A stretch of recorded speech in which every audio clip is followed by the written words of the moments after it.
Dapat yun, no?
Or tell him to call my cell na lang.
Ladies and gentlemen, let us all rise for the arrival of the Honorable Senate President and the Senators of the Republic of the Philippines.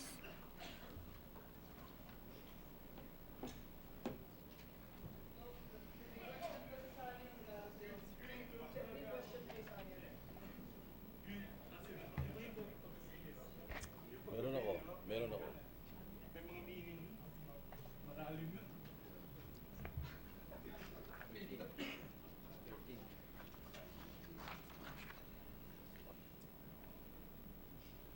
Saan yan?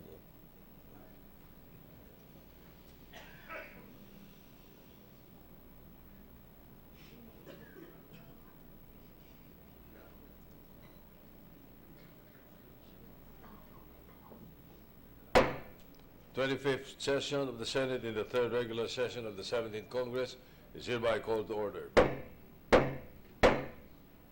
Senator Sani Angara will lead the chamber in prayer. Thank you, Mr. President. God Almighty, we praise and thank you for your grace and compassion to the Filipino nation. You are our shelter and our hope, most especially during these times of grief and mourning, since many of our countrymen have perished in Itogon, Benguet, and in Naga City, Cebu.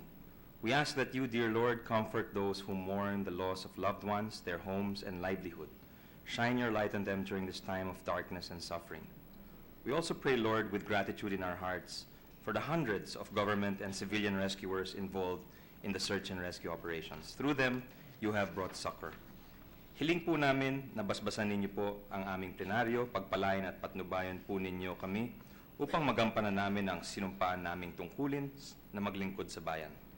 Naway gabayan po ninyo ang bawat isa sa amin upang sana magkaisa kami para sa kapakanan ng bansa. Naway pagpalain po ninyo ang araw na ito. Amen. Amen. The Secretary will please call the roll. Roll call of members. The Honorable Senators Angara, Aquino, Binay, De Lima, Drilon, Ejercito, Escudero, Gatchalian, Gordon, Onasan, Ontiveros, Lacson, Legarda, Pacquiao, Pangilinan, Pimentel, Poe, Recto, Trillanes, Villanueva, Villar, Zubiri, Senate President Soto III. Governor Kuwa? Where's Governor Kuwa? He was here earlier. With 13 senators present, the chair declares the presence of a quorum. Catanduanes. The Majority Leader. Thank you, Mr. President. Before we act on some housekeeping matters, we'd like to recognize with us today Governor Joseph Kua of the province of Catanduanes, together with his administrators, Sir Lemuel Satida and Councilor Adonis Balagtas of San Antonio, Nueva Ecija. We also have with us the municipal, barangay, and SK officials of Nagcarlan, Laguna, headed by the former Vice Mayor Lourdes Arcaceta,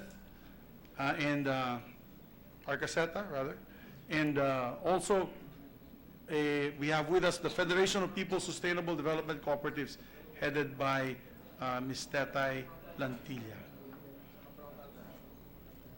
The Governor and the other public officials and the guests of the Senate are welcome to the Senate. Thank you, Mr. President. We also have with us veterans, guests of Senator Gregorio Honasan II, Lieutenant General Ernesto Carolina, Administrator of the Philippine Veterans Affairs Office, together with Attorney Rolando Villaflor, the Chief PVAL Legal Affairs Division, and their senior veteran leaders with them, Mr. President. Before that, just for the record, the Majority Leader, Yes, sir. the declaration of a quorum, we stand corrected, it's 14. 14. 14. I missed the face of the Minority Leader in the hall when he was walking inside. Yes, Mr. President. Thank you, Mr. President. And finally, with the guests, Mr. President of JV Ejercito, Senator Ejercito, we have the LTO Regional Director of Region 6, Sir Roland Ramos. Renato Noveco is the Chief LTO of Himamaylan District, and their party, Mr. President. Mr. President, with that, I move that we dispense with the reading of the Journal of the 24th Session, Tuesday, September 25, 2018, and consider the same as a... Any objection? Chair hears none. The motion is approved. Journal is approved. Mr. President, I move that we proceed with the reference of business. Secretary will proceed with the reference of business. Reference of business. Messages from the House of Representatives. Letter from the Acting Secretary General of the House of Representatives dated 19 September 2018, transmitting to the Senate the letter of the Honorable Speaker Gloria Macapagal Arroyo, designating the following members who will constitute its contingent to the Joint Congressional Oversight Committee created pursuant to Section 19 of Republic Act No. 9729, otherwise known as the Climate Change Act of 2009. Co-Chairman, Representative Christopher S. Co.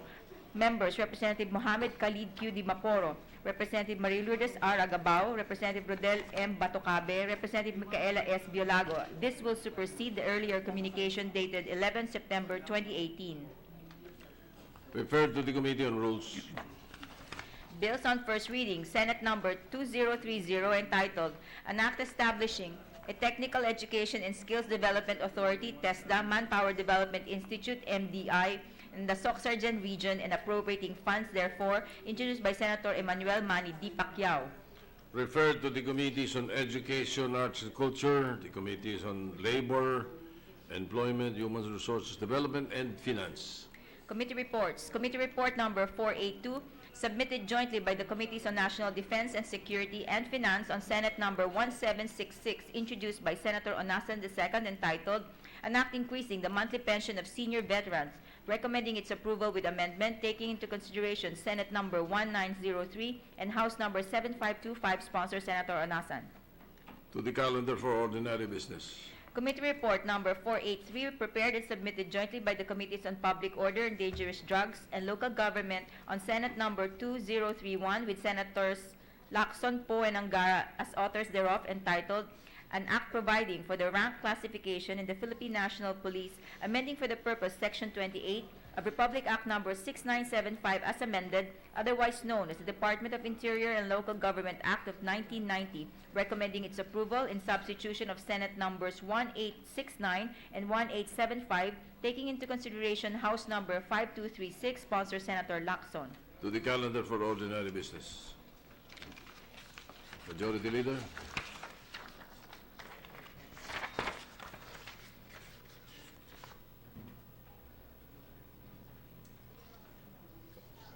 Thank you, Mr. President. Mr. President, I move that we, ano ito? Faith, okay.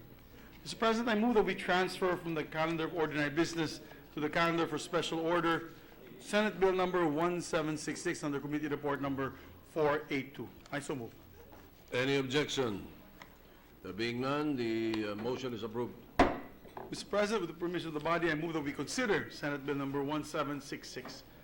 I so move, Mr. President. Any objection? There being none, Senate Bill 1766 consideration is in order. May we ask the Secretary to read the title of the measure? Will the Secretary read the title of the measure?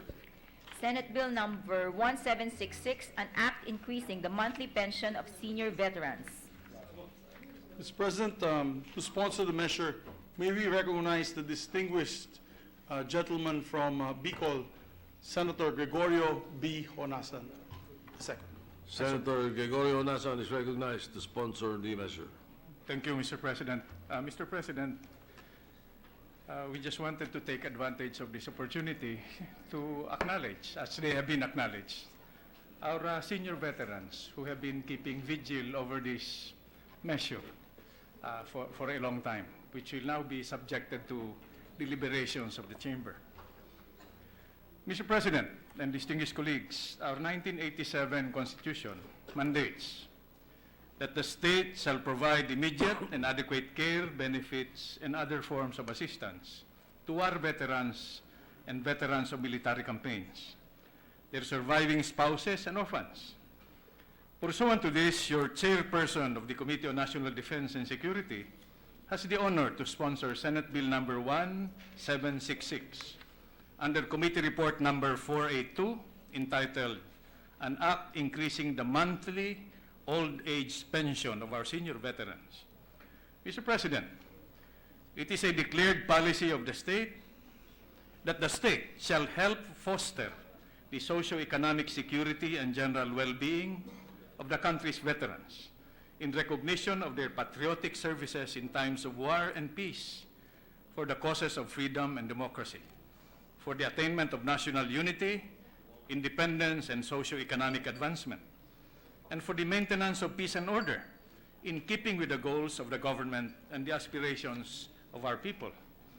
In 1944, Mr. President, Congress, through Republic Act number 7696, the law which amended Republic Act number 6948, increased the monthly old age pension of veterans from 1,000 pesos to 5,000 pesos. 24 years after the enactment of the law, that amount has undoubtedly become grossly inadequate to support the needs of our aging veterans. Mr. President, distinguished colleagues, Senate Bill number 1766 intends to increase the monthly old age pension of our senior veterans from the current rate of 5,000 pesos to 20,000 pesos. Under this bill, senior veterans refer to World War II, Korean War, and Vietnam War veterans who are not receiving retirement pensions from the Armed Forces of the Philippines. The proposed measure further provides that the entitlement to this increase in old age pension shall be limited to living senior veterans and shall not be transferable to any of their family members and or dependents. Therefore, in the event of the death of the senior veteran, the pension of the senior veteran surviving spouse shall remain at 5,000 pesos. Mr. President, it is noteworthy to mention that when the bill seeking to increase the old age pension of senior veterans was first filed in the 15th Congress, their number at the time was around 18,000. In 2017, their number decreased to 7,220. Mr. President, distinguished colleagues, as of June 2018, the records of the Philippine Veterans Affairs Office, or PVAO, indicate that there are only 6,218 living senior veterans. Conservatively projecting for the next 2 years, the number of our senior veterans will be 4,933 in 2019 and 3,851 in 2020. Based on the PVAO projection matrix for the year 2019, the total fund requirements for old age pension at the new rate of 20,000 pesos is 1,183,920,000 pesos. In 2020, the total budgetary requirement is projected at 924,240,000 pesos. The total budgetary outlay for the old age pension of senior veterans will be decreasing annually due to the diminishing number of senior veterans. By the year 2020, compared to the number of senior veterans in 2017, the number shall have been more than halved, and because they are not getting any younger, we may expect a faster dwindling in numbers as time passes. The passage of this measure would be a fitting tribute and an act of gratitude to our World War II veterans, the Philippine Expeditionary Forces veterans of the Korean War, and the Philippine Civic Action Group veterans of the Vietnam War, who sacrificed so much that we, their descendants, may live in peace and freedom. Soldiers, unlike ordinary mortals, for a great part of the prime of their lives, live in battlefields, away from their loved ones, whereas a World War II veteran writes, they learn the ache of loneliness, the ache of exhaustion, the kinship of misery. For our senior veterans, this stoicism is carried to this day as they find themselves in another forlorn arena, battling old age and debilitating ailments, as well as financial difficulties. In fact, many of them have already gone silently, unheralded. In recent years, our veterans have been passing away in numbers greater than most of us know.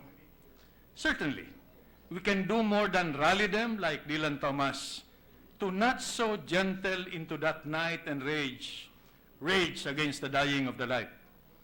The harsh reality is that while the spirit may be strong, the body will suffer from the ravages of age and illness. It is incumbent, therefore, Mr. President, distinguished colleagues, upon us, the beneficiaries of their sacrifice, to help our senior veterans on their final march by making their journey more pleasant, knowing that we owe them a debt we can never fully repay. Mr. President and distinguished colleagues, recognizing the urgency of this measure, your chairperson humbly submits Senate Bill number 1766 under Committee Report number 842, taking into consideration Senate Bill 1903, filed by Senator Emmanuel Manny Pacquiao, and House Bill number 7525, to the collective wisdom and judgment of this august chamber.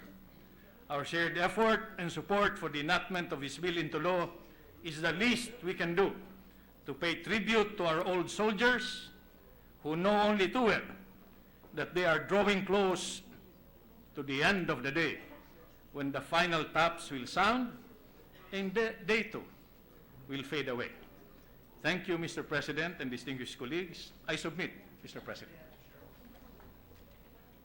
Majority Leader? Thank you, Mr. President. Mr. President, for our colleagues to study the measure further, we move to suspend consideration of the said measure, Mr. President. Any objection? There being none, consideration of the measure is hereby suspended. I ask for a 1-minute suspension, Mr. President. Session is suspended.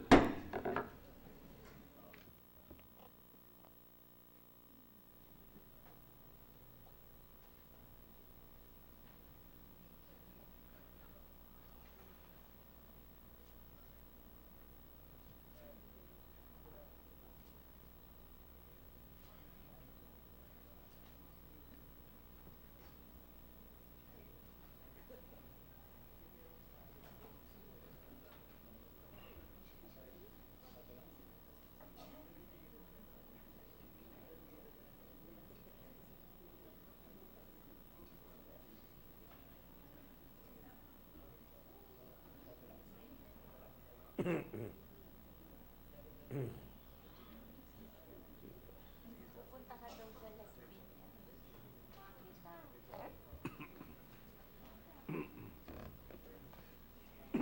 Ready to issue, Mr. President. Oh, sorry.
Session is resumed. Thank you, Mr. President. Mr. President, I move that we resume consideration Senate Bill number 1998. I so move, Mr. President. Any objection? There being none, the motion is approved. This is the rice tariffication measure of Senator Cynthia Villar. I move that we recognize the sponsor, Senator Villar, to interpolate our distinguished minority leader, Senator Franklin Drilon. Senator Cynthia Villar is recognized. And to interpolate the minority leader, Senator Frank Drilon. Mahaba daw, hindi matatapos ngayon.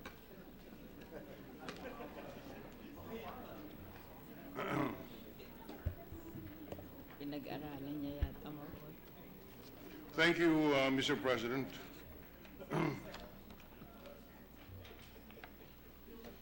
Will the good sponsor yield the floor to a few questions at this period of interpellation, Mr. President? Yes, Mr. President. Mr. President, at the outset, before we raise the questions, let me spread into the record that we generally support this bill because we are in favor of the of generally replacing the quantitative import restrictions on rice with tariffs and lifting the quantitative export restrictions, because the system under which we presently operate, with the NFA at the helm of managing our rice program or rice supply, has been a total failure, resulting in so much burden to our people. But having said that, just for the record, to start with, how much today is the indebtedness of the National Food Authority from its operations? 100. Mr. President, it's 155 billion pesos.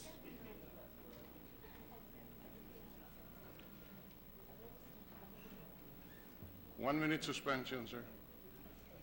Session is suspended. Naiingat.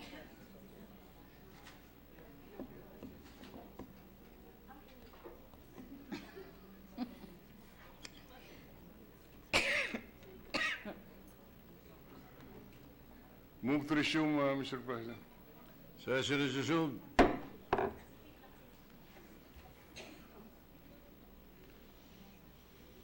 Mr. President, the outstanding loan of NFA is 155 billion pesos. And the 155 billion all carry sovereign guarantees. I think it's advance of the national government to NFA, di ba? No? So it's the money of the national government. Usually they advance the money if the NFA needs money. So that's the money of the national government. Yes, the money of the national government, no doubt. But for purposes of funding, correct me if I'm wrong, the NFA would be extended loans by banking institutions under a sovereign guarantee of the Philippine government. Is that not a correct system, ma'am? Yes, it's all coming from the Land Bank and DBP. That's correct. The Land Bank and the DBP would extend loans to the NFA and with a sovereign guarantee. Given the volume of 155 billion as an indebtedness, can the good sponsor just give us an idea of what the debt service burden is to the national government at this level of indebtedness of the NFA? Ilang percent ang interest?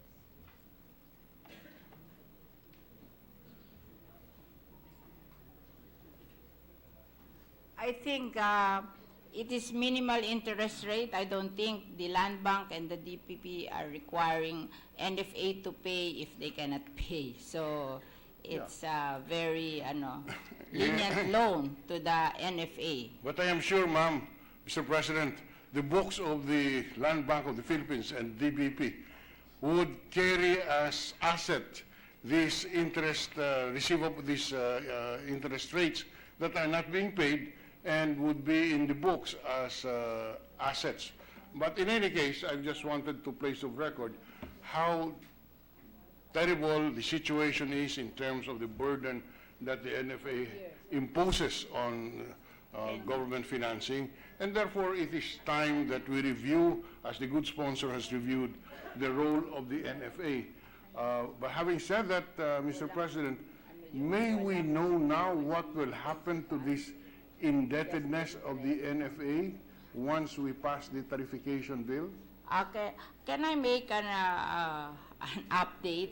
Yes, please. The debt service is 6 billion pesos a year. They looked at the record of the banks. Yeah, okay? that's 6 billion. That's roughly, what, about 3%?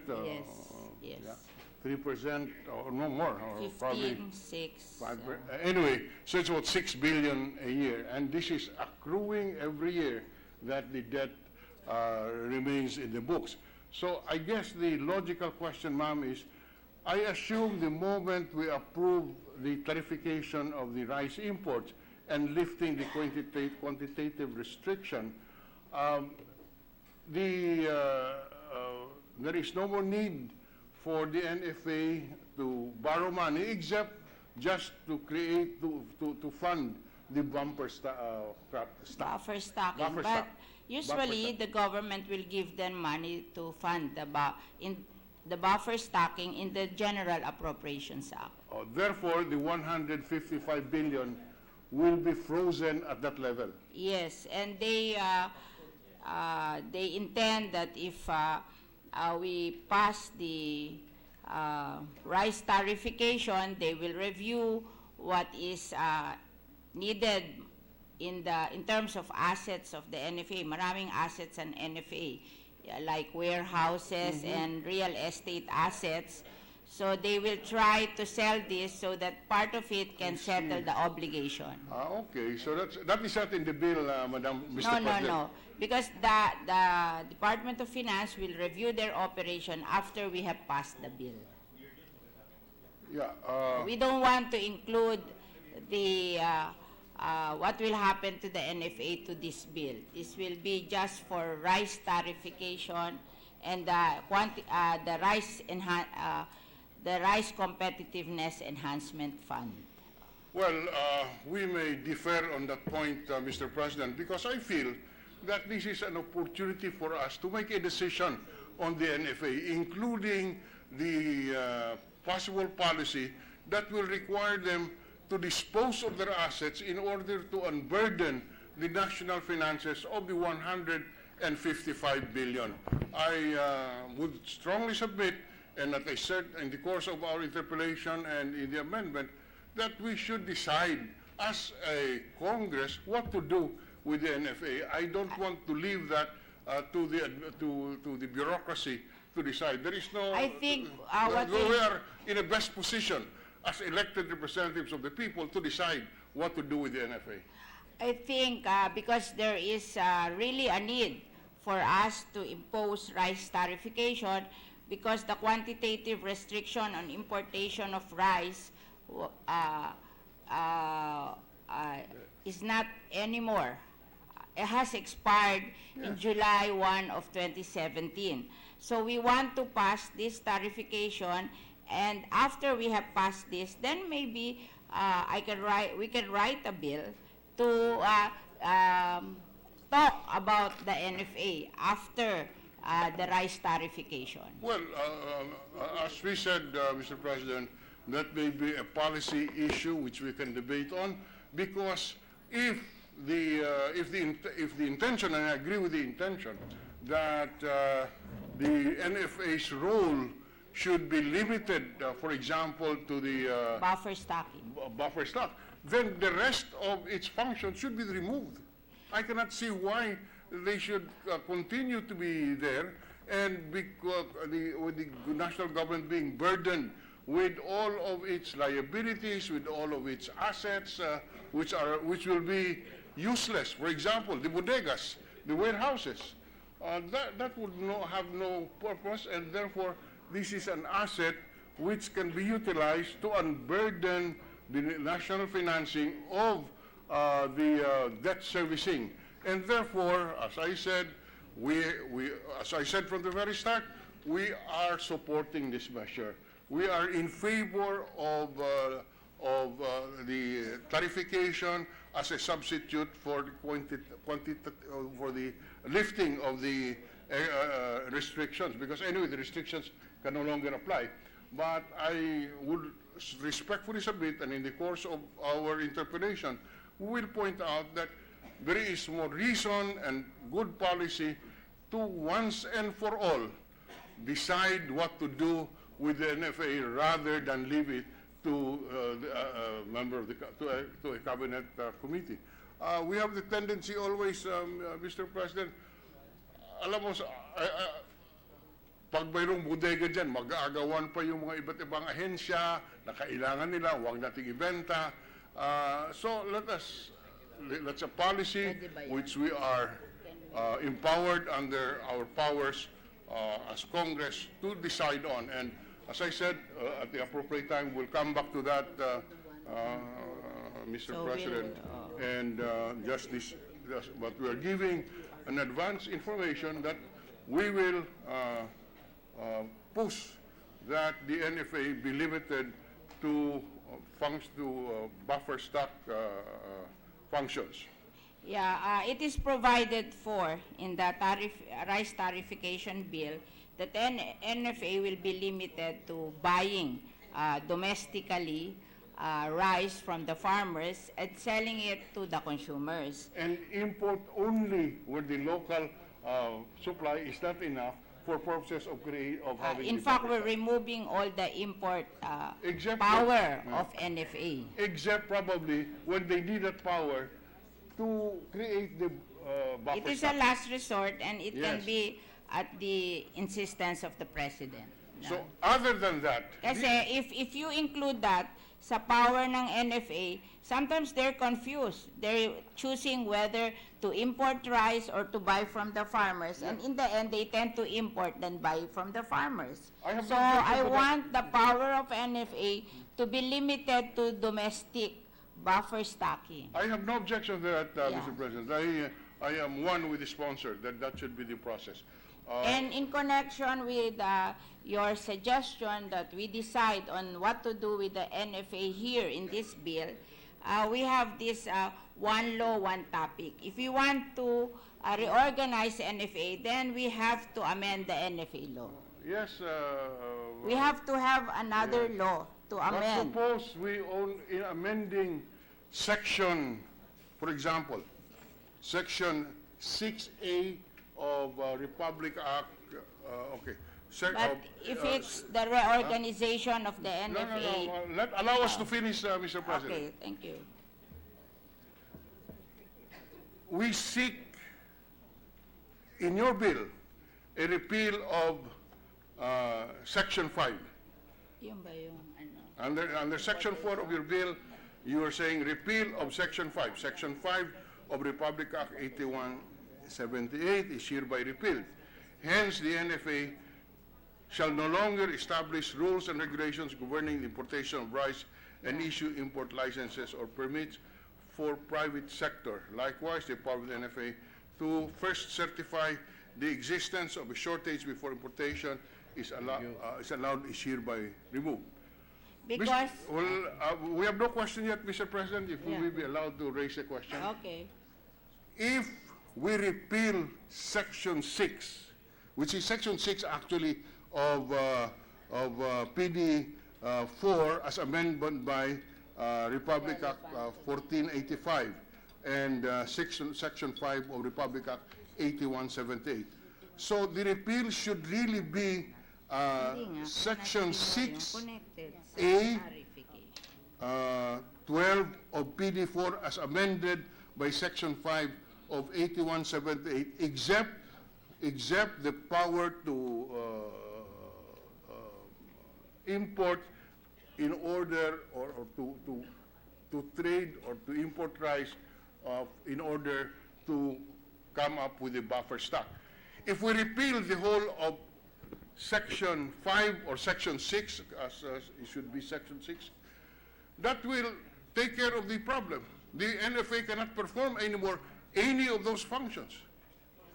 No. That by your very provision of your bill, Mr. President, Iba naman yung the NFA is stripped of all functions. reorganize yun. We do not have to reorganize the NFA. As you have proposed, and I agree, we repeal section 5 of 8178, except the power to create a buffer stock. We repeal that, the entire section, except for that, as you have proposed, then the NFA will be reorganized. There is no constitutional prohibition or the constitutional prohibition against two subjects in the bill it will be violated because you are repealing and removing the functions of NFA. How it will be reorganized becomes an executive action because NFA will be reorganized in accordance with the functions that we will give to them by law. Mr. President, we just want to include this revision because it is very relevant to the liberalization of rice imports. Because we're talking of importation of rice, so we have to decide on the power of the NFA to import rice. That's correct. Okay. That's But correct. when you say you have to reorganize the whole of NFA, that would be, it will take a lot of discussion because there are 4,000 employees of NFA. We don't want to include that in this bill. It will be better if we write a bill and then discuss what will we do with the employees, what will we do with the assets, what should remain of the employees of NFA, and what is the remaining mandate of the NFA. I think it's a very complicated questions by itself, and I would like that we pass this tariffication, and then I promise you that after this, then I will have a hearing on what to do with the NFA as an organization because it's more complicated than that. It will involve people, it will involve a lot of assets, it will involve, because the NFA has been in existence for how many years? Ano? Since 1972, and I think to untangle that National Food Authority, we should have more time to do that. Mr. President, It is very necessary that we pass this law because we are facing sanctions from the World Trade Organization if we don't liberalize importation of rice and we do not do tariffication. So I would request our good minority floor leader that we make this law as simple as possible. Yes. Then we write another law to tackle this very old institution with all its bureaucracy, with many employees and many assets and many debts into one law so that it will be more well, in order. I think it's a very difficult process and we want. Mr. President, the Yeah. process might be difficult, but I am not convinced that the rule, the constitutional prohibition against a bill containing two subjects would be violated. In fact, Mr. President, I want to place it of record. If we follow the version as presently worded, NFA's function will only be to create a buffer stock. That's all. Now, how it will be restructured in view of that power left is a matter that we can delegate to the executive branch and let them reorganize the NFA. I have been through several reorganization bills. It has never succeeded where it is the executive branch or the legislative branch who would do it because we are subject to pressure. That's a given. So I am not disputing the measure insofar as that's concerned. What I am just pointing out is the way Section 4 of the bill is crafted. The only remaining function of the NFA, if we pass the bill as is only the responsibility of NFA to provide for a buffer stock. How it will be structured after that with only that solitary function is a matter that can be left to the executive branch. We do not have to do it here. I think that is a very good suggestion, but the people from the executive branch said that the power should rest on the GCG because the NFA is a government-owned corporation. The executive cannot do it. Only the GCG can reformat the NFA. Then GCG Yes, should and, be so we we are- should place it here Yeah. that the GCG, pursuant to its power, should reorganize the. We are agreeable to that. All right, so Mr. that Senate with Majority section, we can Floor. amend Section 4 and delegate to the GCG the power to reorganize in accordance with the charter of the GCG.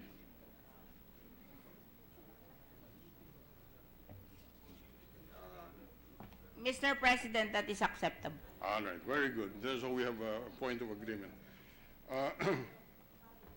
Now, Pag yung pinag-usapan natin dito, hindi na tama.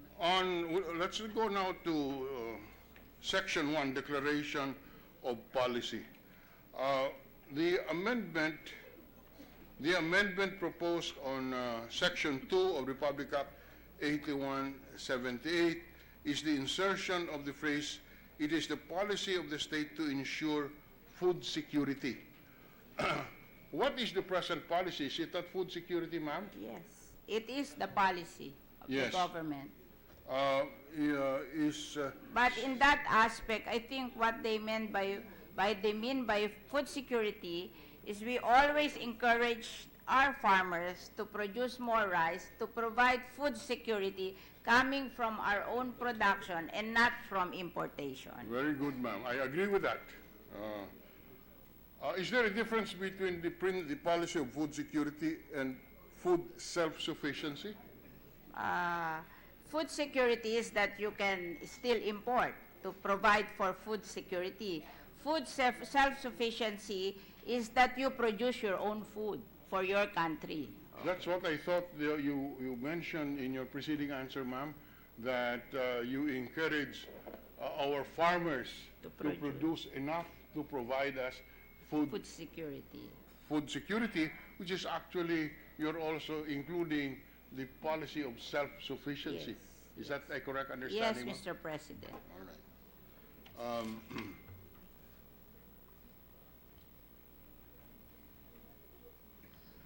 On page 2, Mr. President, line 26.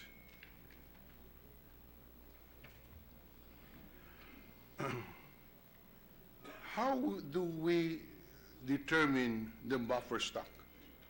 Is the NFA's discretion, does the NFA have full discretion to determine this? What are the standards that they use? 10 days for harvest season, for normal. There is a policy that we provide 30 days buffer stock when it's not lean months, it's not the harvest season, and then 50 days during the normal months.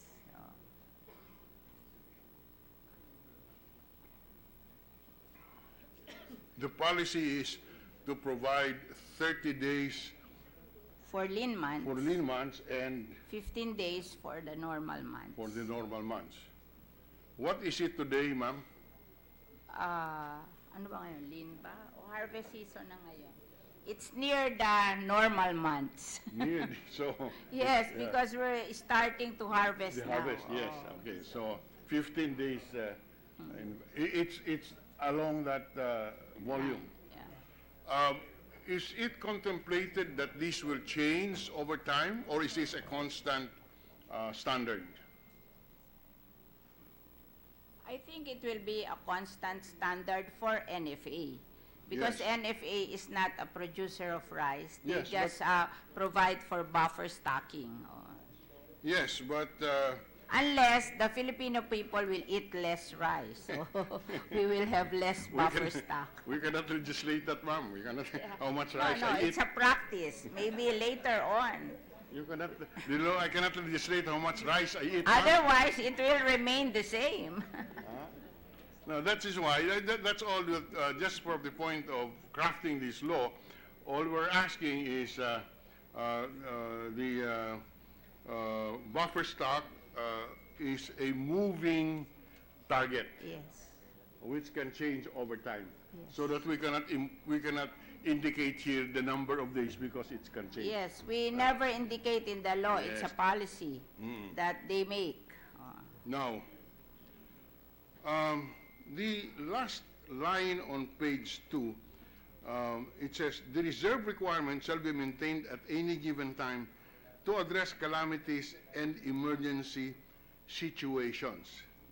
I have no problem with that.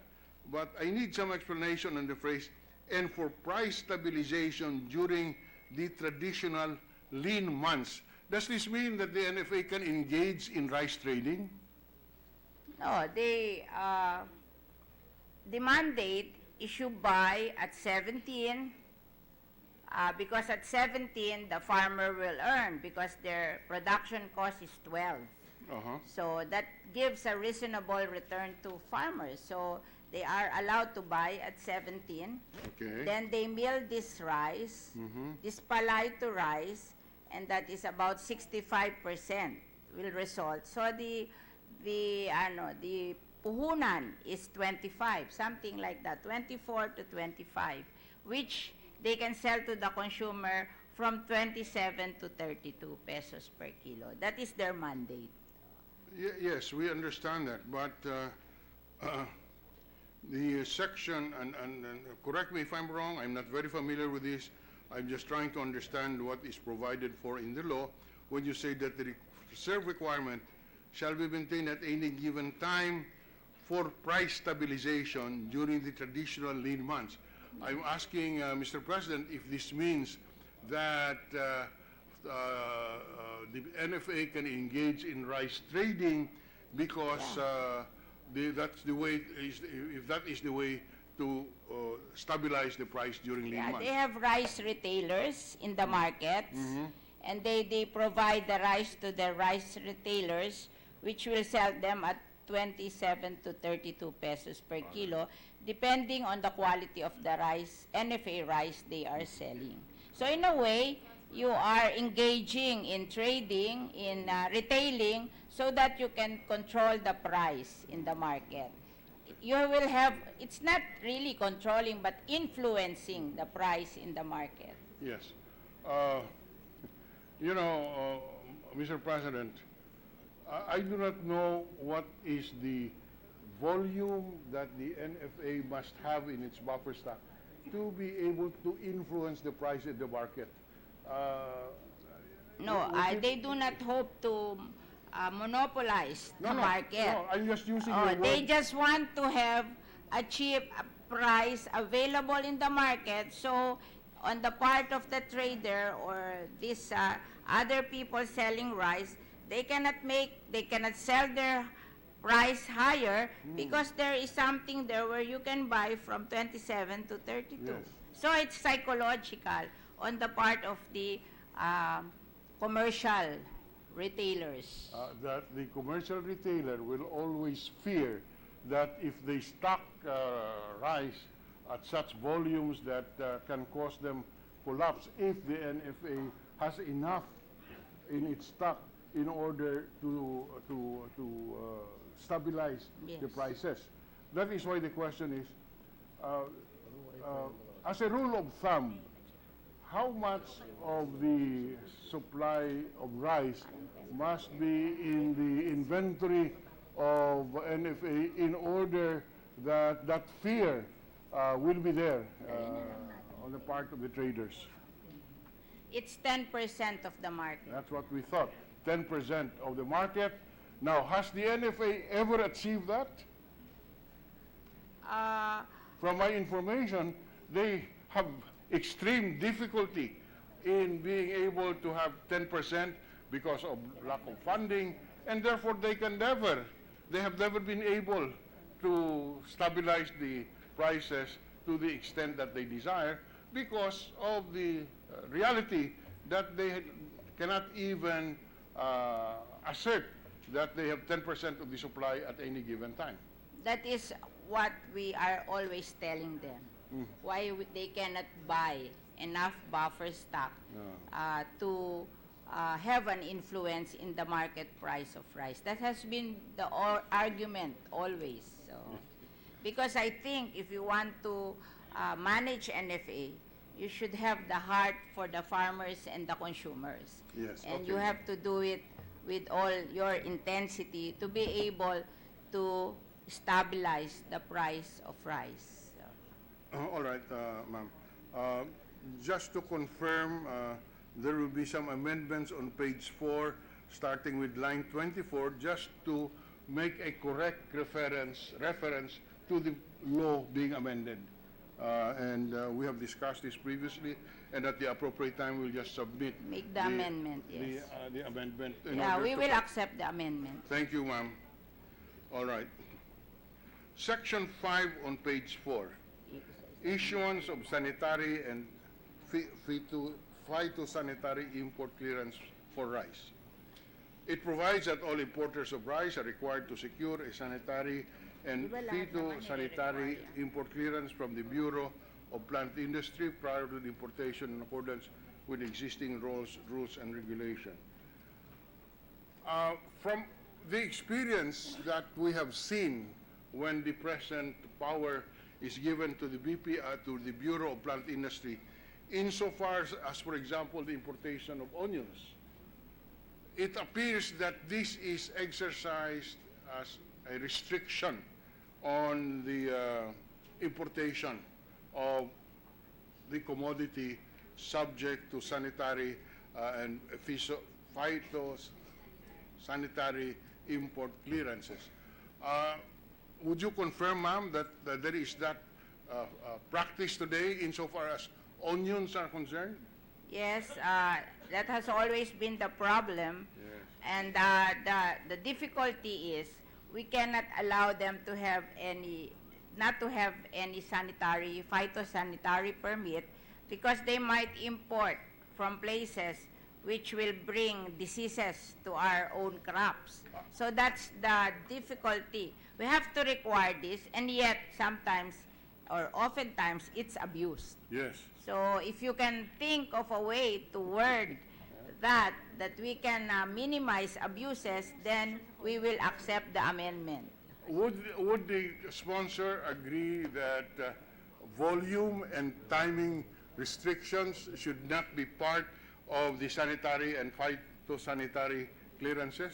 They should not indicate the volume, they should not indicate the timing, because it can affect it can have the effect of a restriction on both on quantity and the prices. May I know what will the suggestion of our good minority floor leader, who will determine the volume and the quantity? Not the rice, kasi the rice has no more, it's liberalized, but the others. No, I'm talking about the rice, ma'am, because rice. we know the present situation, Wala na, the rice. and we are concerned that unless the Section 5 is qualified, then it can be Wala used na, volume as and a rice. restriction, actual restriction, and would defeat the purpose of the law in lifting sa rice. the quantitative restriction on rice. Because if, for example, the Bureau of Plant Industry will say, all right, only 1 sack or 1 ton is given the clearance. Mr. President, under this law, there will be no more restriction on volume, restriction on prices. The only restriction will be the time you will implement the importation. Yeah.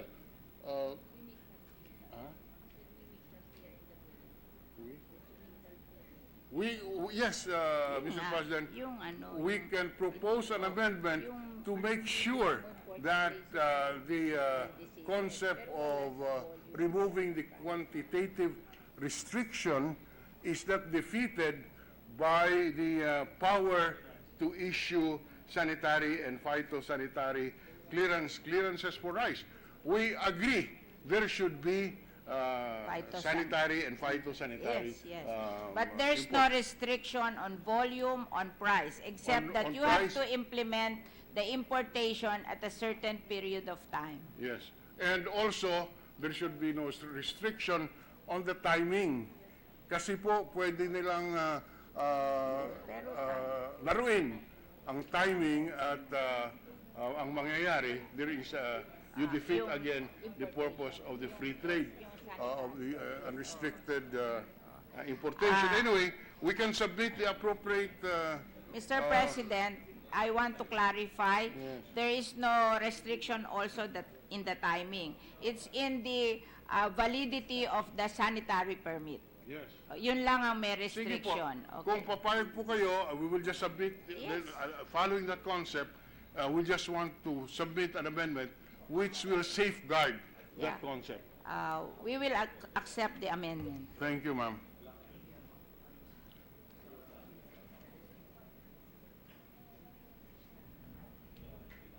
Now, just a, maybe this was just missed on page 5, section 6, the bound rates, in lieu of the quantitative import restrictions, the provision says, in lieu of quantitative import restrictions, the maximum bound rates committed under the Uruguay round of final act shall be imposed on the agricultural products whose quantitative import restrictions are repealed by this act as amended. Should we not include also the tariff rates committed under the ATIGA, Mr. President? Not only the Uruguay round final act, but also the tariff rates commitments under the ATIGA. The ATIGA provides that we impose 35% tariff. That's Yes. very definite.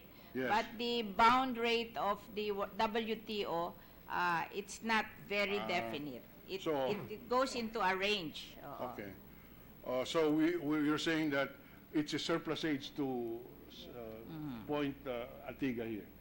Is that No, what we you're saying? pointed ATIGA. Yeah, I'm Because sorry? in ASEAN, it's 35%. That is the condition. But beyond ASEAN, then it's moving. Yeah. It can range from, All right. depending on WTO.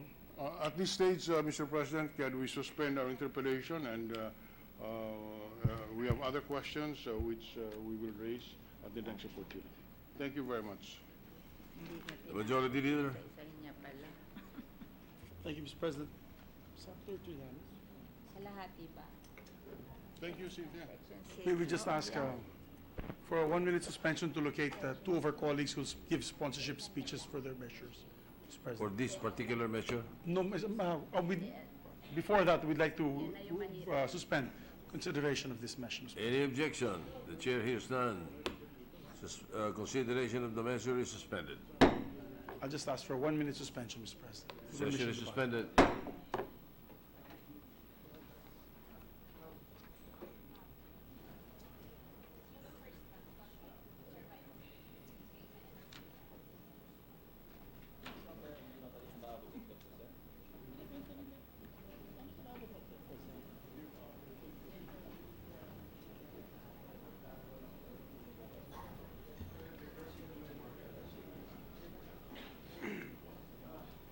Ready to resume, Mr. President. Ready to resume. Session is resumed. Sponsorship pala. Sponsorship. Mr. President, I move that we transfer from the calendar of ordinary business to special orders. Senate Bill number 1917 under Committee Report number 477. I so move, Mr. President. Any objection? Chair hears none. Motion is approved. Mr. President, with the permission of the body, I move that we consider Senate Bill number 1917. I so move. Any objection? Chair hears none. Motion is approved. We will ask the Secretary to read the title of the measure. Secretary will read the title of the measure. Not exposed to the element. Senate Bill number 1917, an act granting survivorship benefits to the dependent children of a deceased retired member of the Commission on Audit, Civil Service Commission, Commission on Elections, and the Ombudsman who is a solo parent or the surviving parents or nominated persons of such deceased retiree, amending for the purpose Republic Act number 10084 entitled An Act Granting Survivorship Benefits to the Surviving Legitimate Spouse of a Deceased Retired Member of the Commission on Audit, Civil Service Commission, Commission on Elections, and the Ombudsman, and for other purposes. Mr. President, may we recognize the sponsor of the measure, the distinguished chairman of the Civil Service, the chairman of the Civil Service Committee, no other than Senator Sonny Trillanes. Senator Trillanes is recognized to sponsor the measure. Thank you, Mr. President. Your Committee on Civil Service, Government Organization, and Professional Regulation has the honor to sponsor Senate Bill number 1917 under Committee Report number 477. Mr. President, we are all aware of the hard work of our workers in government in order to serve the public well. In our earnest effort to recognize their sacrifices, we have legislated a number of laws that seek to provide assistance and benefits to our government workers and their family and dependents.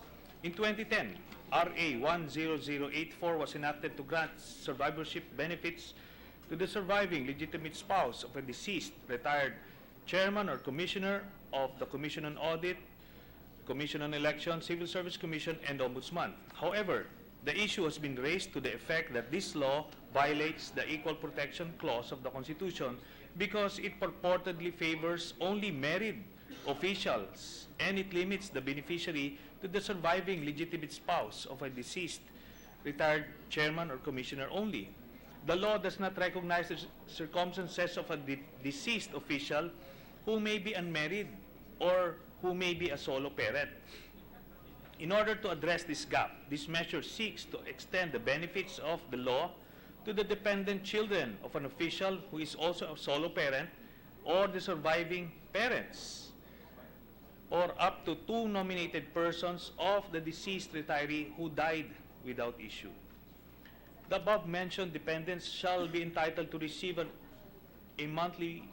a monthly basis all the retirement benefits that the deceased retiree was receiving at the time of his or her death.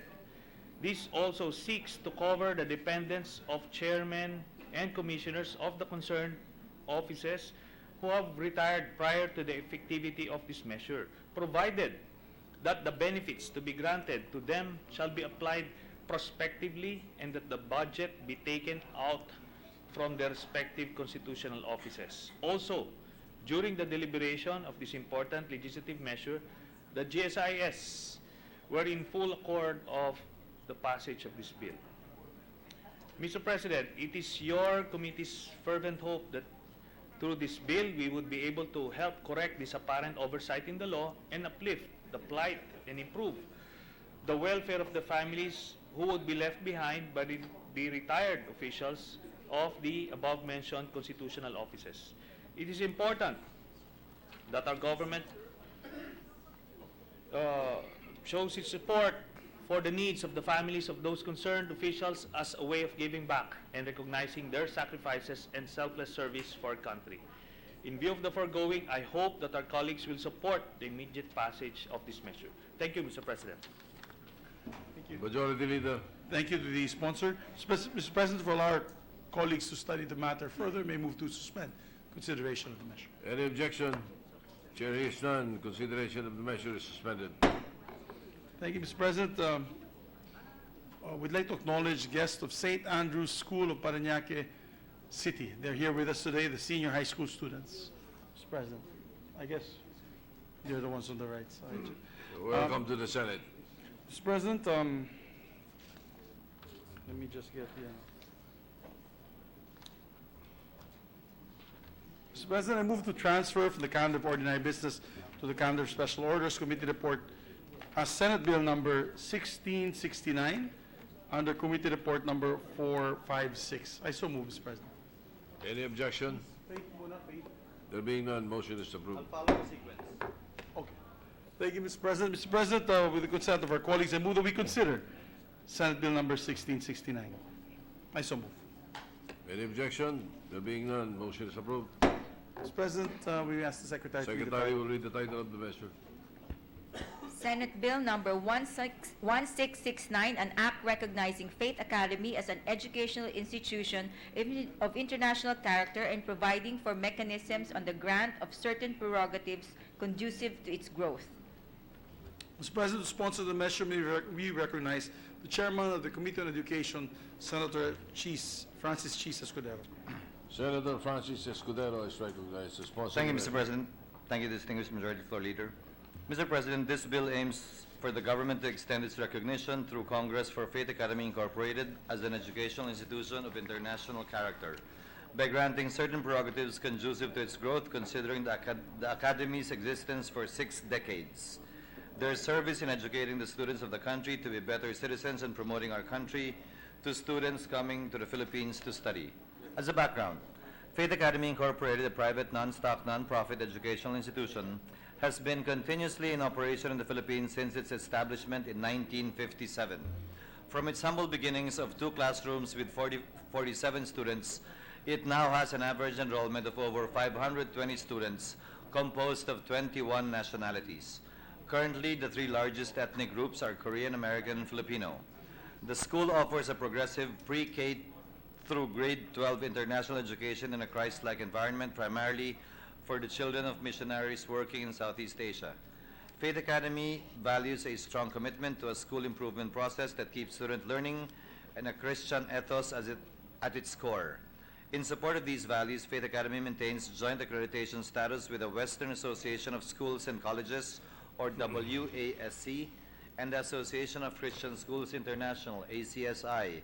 For 32 years, the school has also offered a robust advanced placement program and then was approved in 2015 to offer the AP Capstone Diploma program. Faith Academy is the only one of 9 schools in the country offering the College Board's AP program.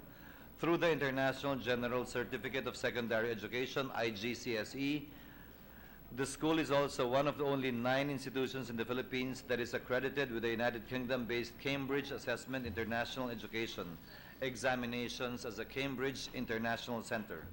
Mr. President, I submit for the body's approval and consideration Senate Bill number 1669 contained in Committee Report number 456. So submit, Mr. President. Mr. President. Majority Leader.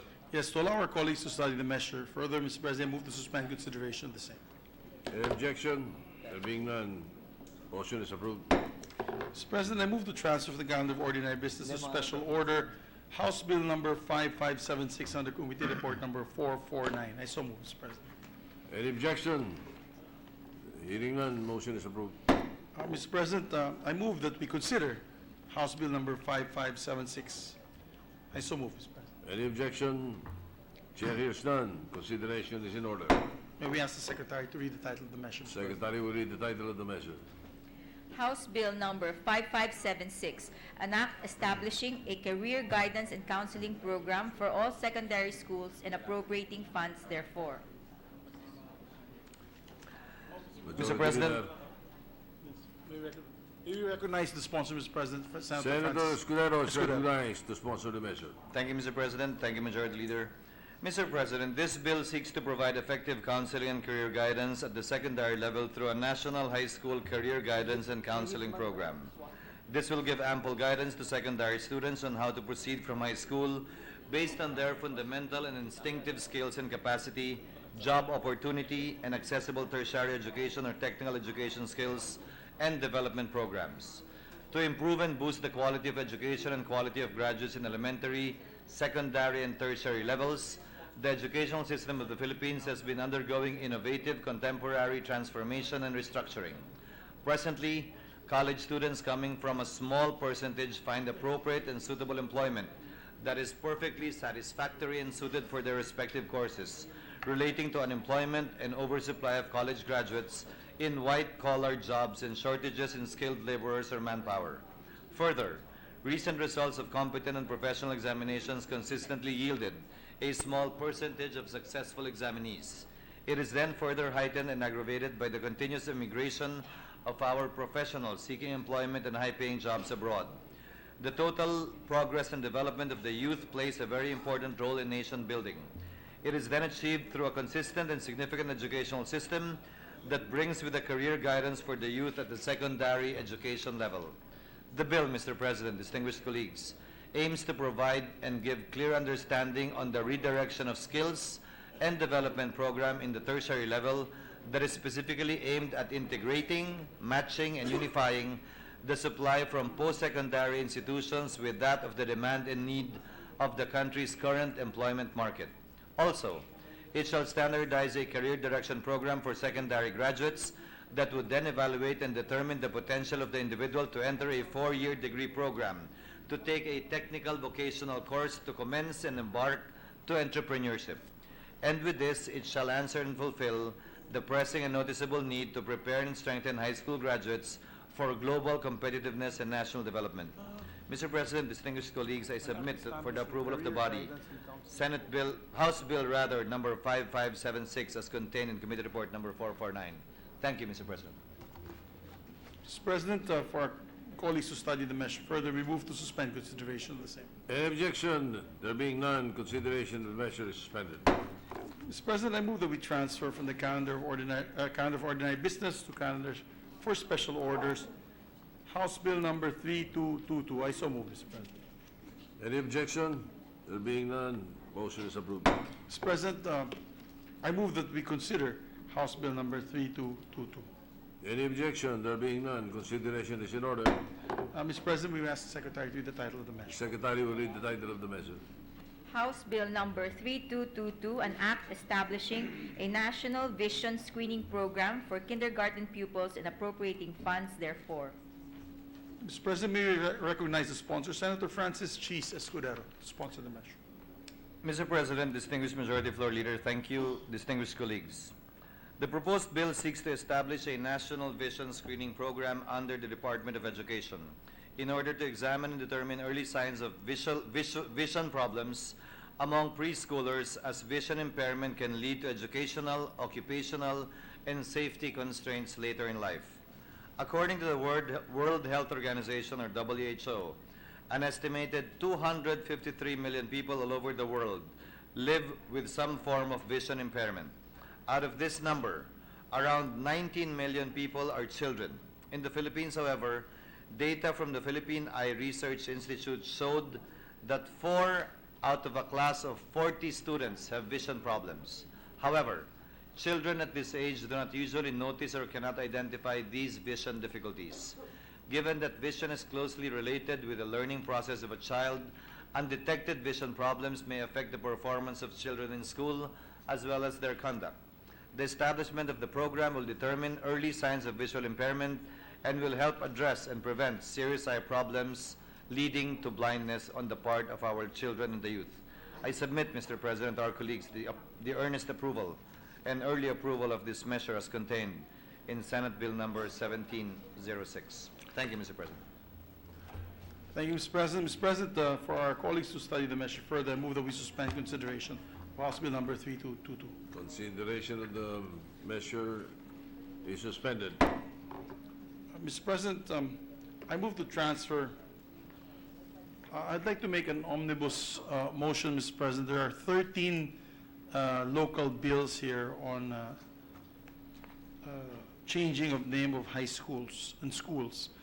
With the permission of the body, I move that we transfer from the calendar of ordinary business to special orders House Bill number 7713, 7714, 7767, 7768, 7769, 7775, 7776, 7777, 7784. Hanggang doon lang. I so move, Mr. President. Any objection? Chair hears none, motion is approved. Mr. President, I move that we consider these measures, Mr. President. I so move. The enumerated measures, consideration is in order. May we ask the Secretary to read the title The of this measure? Secretary will read the title of the measures. House Bill number 7713, an act changing the name of Inoyonan High School in Barangay Inoyonan, Municipality of Bula, Province of Camarines Sur, to Felipe P. Panton High School. House Bill number 7714, an act changing the name of Tawan-Tawan Elementary School in Barangay Tawan-Tawan, Baguio District, Davao City, to Rosalia Aglay Ayag Elementary School. House Bill number 7767, an act separating the Siksika National High School Annex in Barangay Santa Monica, Puerto Princesa City, Province of Palawan, from the Siksika National High School, converting it into an independent national high school to be known as Santa Monica National High School, and appropriating funds therefore. House Bill number 7768, an act separating the Bokbok National High School Kiara Annex in Barangay Kiara, Municipality of Don Carlos, Province of Bukidnon, from the Bokbok National High School, converting it into an independent national high school to be known as Kiara National High School, and appropriating funds therefore. House Bill number 7769, an act establishing a national high school in Barangay Pinayag, Municipality of Cayapa, Province of Nueva Vizcaya, to be known as Pinayag National High School, and appropriating funds therefore. House Bill Number 7775, an act converting the Bayog National High School in Barangay Kahayagan, Municipality of Bayog, Province of Zamboanga del Sur, into a National Technical Vocational High School to be known as Bayog National Technical Vocational High School and appropriating funds therefore. House Bill Number 7776, an act separating the Dabubu High School Annex in Barangay Sinawangan Sur, Municipality of San Agustin, Province of Isabela, from the Dabubu High School, converting it into an independent national high school to be known as Southeastern Region High School and appropriating funds therefore. House Bill Number 7777, an act separating the Cabangahan National High School, Cordova National High School Extension in Barangay Dayas, Municipality of Cordova, Province of Cebu, from the Cabangan National High School, converting it into an independent national high school to be known as Cordova National High School and appropriating funds therefore.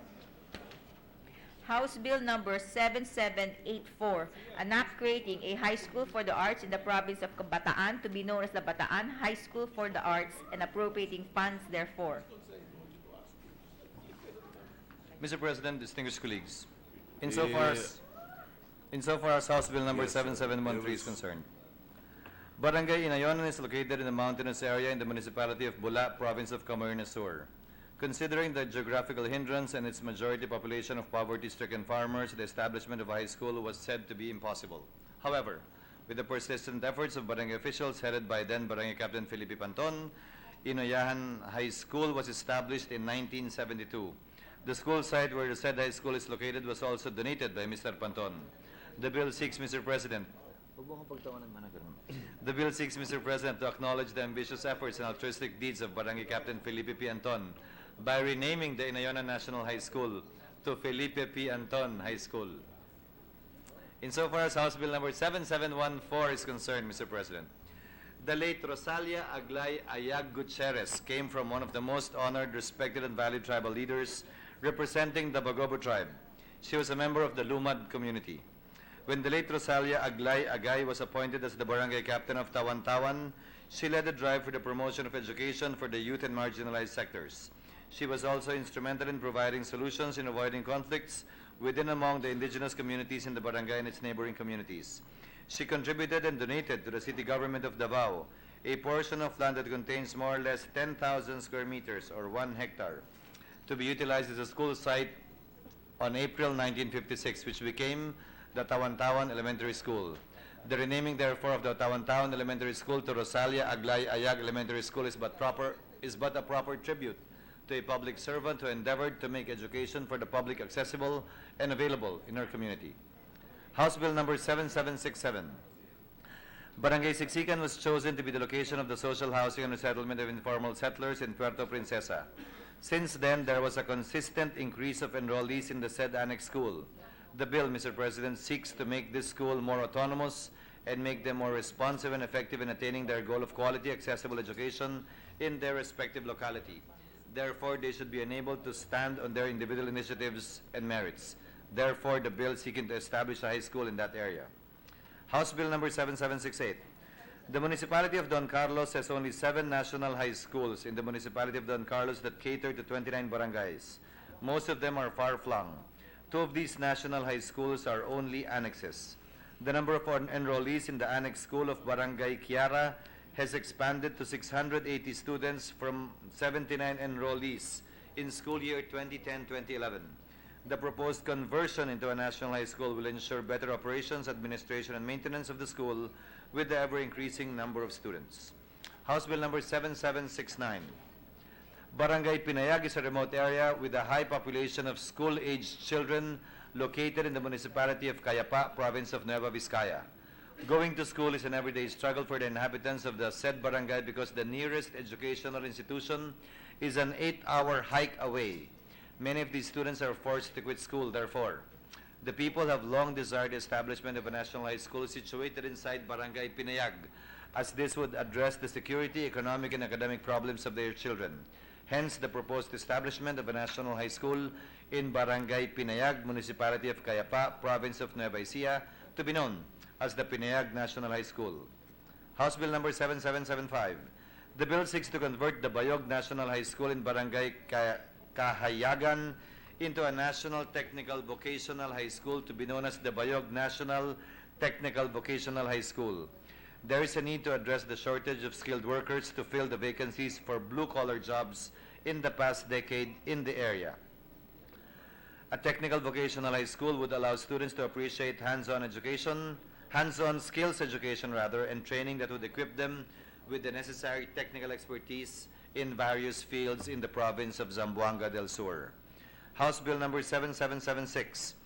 The Dabu High School Annex was established 4 years ago to accommodate students from nearby barangays who cannot afford to go to private schools.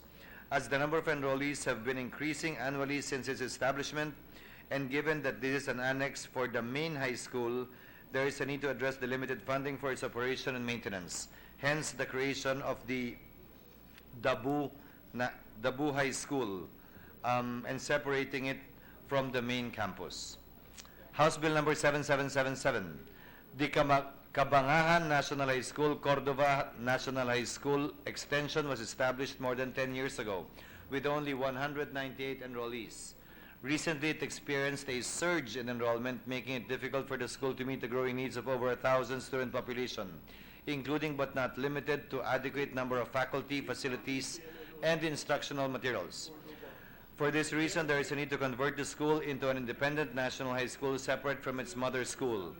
This will certainly provide the school with a regular source of funding to address its growing needs and, in effect, provide for improved facilities and instructional materials which will enhance the quality of education of the institution. Finally, Mr. President, distinguished colleagues, House Bill number 7784, the province of Bataan was recognized as having the first learning city in the Philippines by the UNESCO. It is considered to be equipped and capable to house a new high school for the arts. This bill seeks to establish a national high school for the arts that will cater not only to the artistically gifted and talented young natives of Bataan, but also students from all over the country through a specially designed secondary curriculum that focuses on the arts. The school shall be managed and supervised by the Department of Education in coordination with the National Commission for Culture and the Arts and the Cultural Center of the Philippines. The school shall implement a general secondary curriculum prescribed by Republic Act number 10533 or the Enhanced Basic Education Act of 2013, which specializes on the arts that shall aid in identifying early the talent and exceptional giftedness of young children, thereby ensuring that they will be nurtured as artists of excellence, as well as preserve and promote Filipino heritage. Thank you, Mr. President. Mr. President, to allow our colleagues to study the measures further, I move that we suspend consideration. Before we suspend, Mr. President, the Minority Floor Leader would just like to ask a few questions to the sponsor. Minority Leader is recognized. Thank you, Mr. President. Will the gentleman yield to the questions of the Majority Leader, which I am being asked to ask? If we will approve all of the bills I just sponsored, Mr. President, because we are not yet in the period of interpellation, but willingly, Mr. President, No, of course. the Majority Leader said we're already in the period of interpellation. And he said, Well, technically, we may. But be willingly, allowed to Mr. ask President, I have no no, problem. anyway, this is the question of the Majority Leader. Okay. All right. Mr. President, the gentleman is absolutely not aware, according to the Majority Leader, that there is a law which prohibits the naming of public buildings in honor of living persons. Is the gentleman aware of that? Yes, Mr. President. So the question of the Majority Leader is, are Felipe P. Panton and Rosalia Aglay Ayag both deceased? Most likely, but if in case they are alive, Mr. President, I don't want to kill them. But that is the assumption of the chair, Mr. President, which we took up during hearing when I asked them, because I am quite familiar with that, because people have been trying to name several establishments in our province after my father, and I also volunteered that to some of the politicians there, but I told them, you have to die first before I can name the facilities after you. Because our Majority Leader is really desiring to have the buildings named Miguel Zubiri. So, and I told We him have to wait, Mr. President. I don't know how long or how short. But anyway, if in the next, before we approve this, Mr. President, maybe the good sponsor can just indicate on the record that indeed Felipe Panton and Rosalio Ayag are both deceased. We will so indicate in the records, Mr. President, and even spread into the records the date of their death. I just hope they already are. Thank you, Mr. President. That's all, Mr. President. All right, thank Thank you, you. Mr. President. Majority Leader. Yes. Before we suspend consideration of the measure, just for the record, how our conversation went about was like this. The good minority floor leader just said, do you know, Migs, that there is a law banning people that are alive, naming public offices or buildings under people that are still alive? And I said, oh, is that so? Yes, so I'm going to ask the sponsor about it. He's such a Actually, naughty, I will go he's a a very step naughty further. person, Mr. President, our minority floor leader. But, Mr. President, to enrich the conversation, I will go a step further. You cannot name him right after he dies. There has to be a period of time that should lapse, depending on the National Historical Commission, anywhere between 5 to 10 years, in order to give enough time for the people to appreciate exactly what he has done, if any. So those in this What chamber, about naming an intersection? I think this, With the same, Perhaps you can name that after a living person, Mr. President, because only roads are named after deceased persons. all right, Majority Leader. thank you, Mr. President. So therefore, for our colleagues who desire to have their edifices or buildings there named after them, they should die now so that we can sponsor it 5 years from now. That's correct. We will sponsor it, me and Senator Drilon. With that, Mr. President, we move to suspend consideration of these Any measures. objection? The chair hears none. The consideration of the measures suspended. Mr. President, there's 4 more measures of the good gentleman from Sorsogon.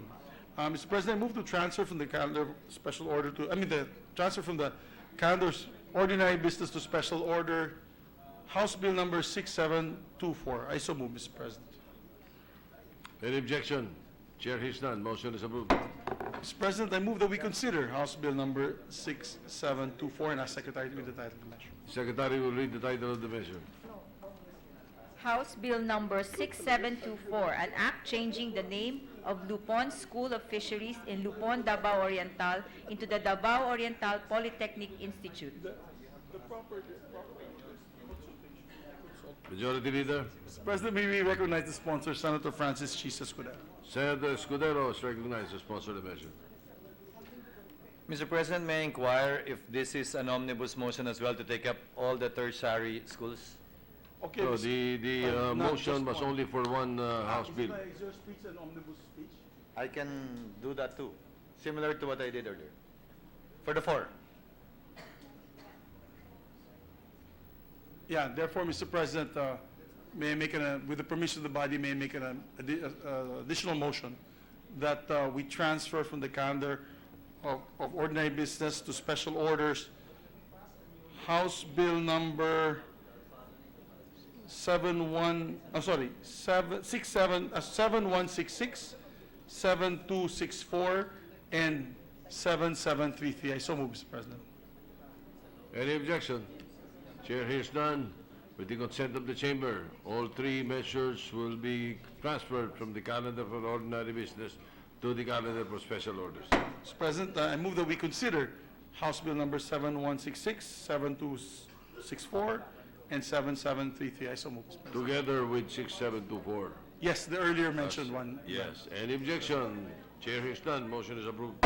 And may we ask the Secretary to read the title of the measure, Mr. President. The Secretary will read the additional 3 House bills. House Bill number 7166, an act converting the Cabasalan Institute of Technology in the municipality of Cabasalan, province of Zamboanga, Sibugay, into the Zamboanga Sibugay Polytechnic Institute and appropriating funds therefore. House Bill number 7264, an act establishing the Cordillera State Polytechnic Skills Institute, integrating the Technical Education and Skills Development Authority TESDA training centers and TESDA supervised state-run technical vocational institutions in the Cordillera Administrative Region and appropriating funds therefore. House Bill Number 7733, an act converting the Dr. Emilio B. Espinosa Sr. Memorial State College of Agriculture and Technology in the municipality of Mandaon, province of Masbate, into a state university to be known as the Dr. Emilio B. Espinosa Sr. Masbate State University and appropriating funds therefor. To sponsor the measure, Senator Escudero is recognized. Thank you, Mr. President. Mr. President, insofar as House Bill number 6724 is concerned, the Lupon School of Fisheries, LSF, established in 1982 by virtue of Batas Pambansa Bilang number 289, is the only public technical vocational institution in the province of Davao Oriental. The school has gained quite a number of achievements since its establishment. It has been considered as one of the centers of excellence in Mindanao and in the field of agriculture, and the center of vocational institution also in other fields based on the key employment generators of the DOLE. Renaming the Lupon School of Fisheries to Davao Oriental Polytechnic Institute is timely and relevant, since the institute does not only offer fishery courses, but as well as other TESDA vocational and higher qualification courses. This will also help the institute improve and expand its fishery curriculum programs and other vocational and high school and higher qualification courses that are in demand in and local and in the local and international scene. Excuse me. House Bill number 7166. The Cabasalan Institute of Technology is a tested center of technical excellence in the Zamboanga Peninsula. The proposed conversion was brought about by these three major developments. Number one, the adoption of the Philippine Qualifications Framework. Number two, the ASEAN Economic Integration. And number three, the Senior High School Program of DepEd. The proposed conversion aims to improve the curricular, operational, and functional standards of the institution to cater to a more wide-ranging and specialized programs for the youth in Region 9. House Bill number 7264. The bill seeks to establish the Cordillera State Polytechnic Institute, integrating the public technology institutions of the Technical Education and Skills Development Authority in the Cordillera Administrative Region. The integration of these institutions is expected to improve and enhance the capability and capacity of these institutions to ensure the delivery of quality, relevant, and higher level education that relate to the key employment generators of the region and the country through greater synergy and support systems and higher operational efficiency and effectiveness in planning.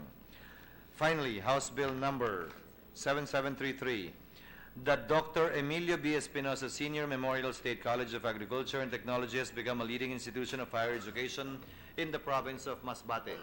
Six of its existing curricular programs received Level 3 accreditation by the accrediting agencies of chartered colleges and universities. In 2016, the institution has also been awarded an ISO certification, ISO 9001-2008. The proposed conversion into a state university would allow the institution to expand its curricular offerings and broaden its academic services, including research and extension services. Mr. President, we ask for the passage of the aforementioned measures and for the consideration of our colleagues on the same. We submit, Mr. President, and we thank the distinguished Majority Floor Leader and our colleagues for their patience. Thank you. Thank you, Mr. President. With that, for our colleagues to study the measure further, we move to suspend consideration of the said measures. Any objection? Chair hears none. The consideration of the measure is hereby suspended. Mr. President, I move that we resume consideration House Bill number 5992 under Committee Report number 459. I so move, Mr. President. Any objection? Chair hears none. Motion is approved. This is an act converting satellite office of the LTO in the city of Bayugan. The status is under period of interpellation. We recognize the sponsor, Senator Grace Poe. Senator Grace Poe is recognized.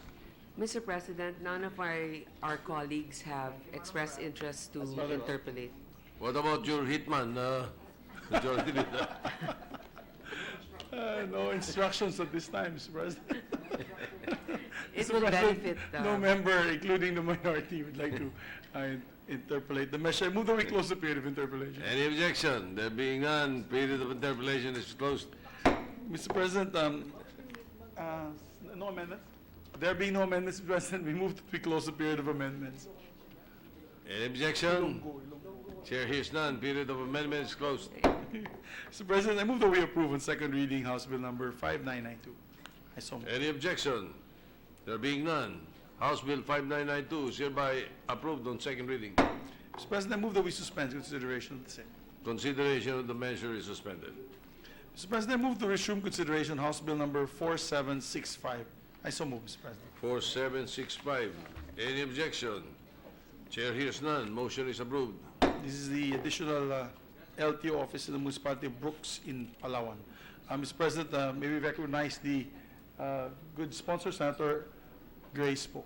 Again, Mr. President, nobody expressed interest to interpolate. With that, Mr. President, we move to close the period of interpellation. Any objection? Period of interpellation is closed. Mr. President, there being no amendments, we move to close the period of amendments. Any objection? Chair hears none. Period of amendment is closed. Mr. President, we move to approve House Bill number 4765. I so move, Mr. President. Any objection? There being none, House Bill 4765 is passed on second reading. Mr. President, we move to suspend consideration of the same. Consideration of the measure is suspended. Mr. President, I move to resume consideration House Bill number 5627. I so move, Mr. President. Any objection? There being none, in order. This is establishing an LTO office in the city of Valencia, in my province of Bukidnon. Mr. President, we will recognize the sponsor, Senator Grace po. Senator Grace Poe is recognized. I'm waiting for, since it's the province of the majority leader, perhaps the minority leader would like to. No, nobody has expressed. Actually, thank you, Mr. President. Move that we close. Actually, to be honest, Mr. President, this was a bill that I filed even when I was congressman. When I was still congressman, it's only now that it's reached this far, Mr. President.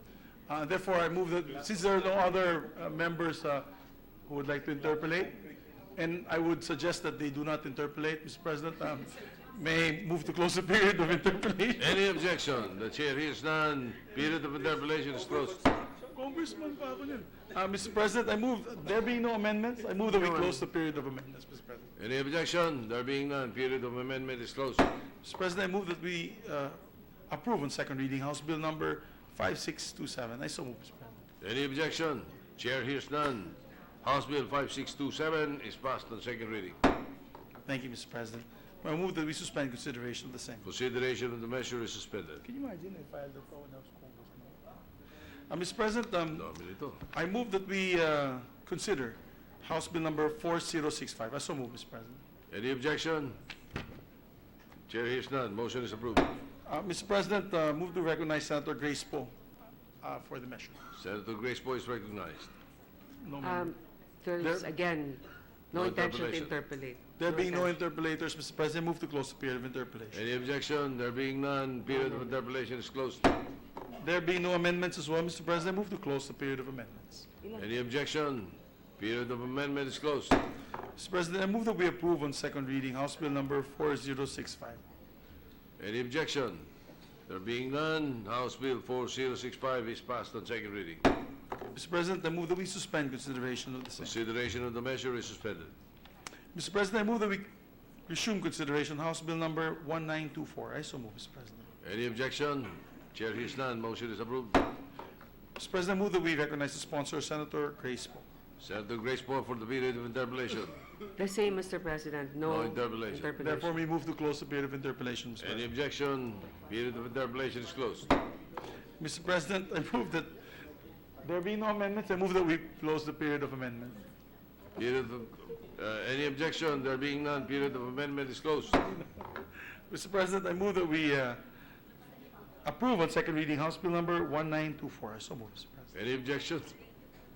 Chair hears none. Motion is approved. Mr. President, I move that we suspend consideration of the same.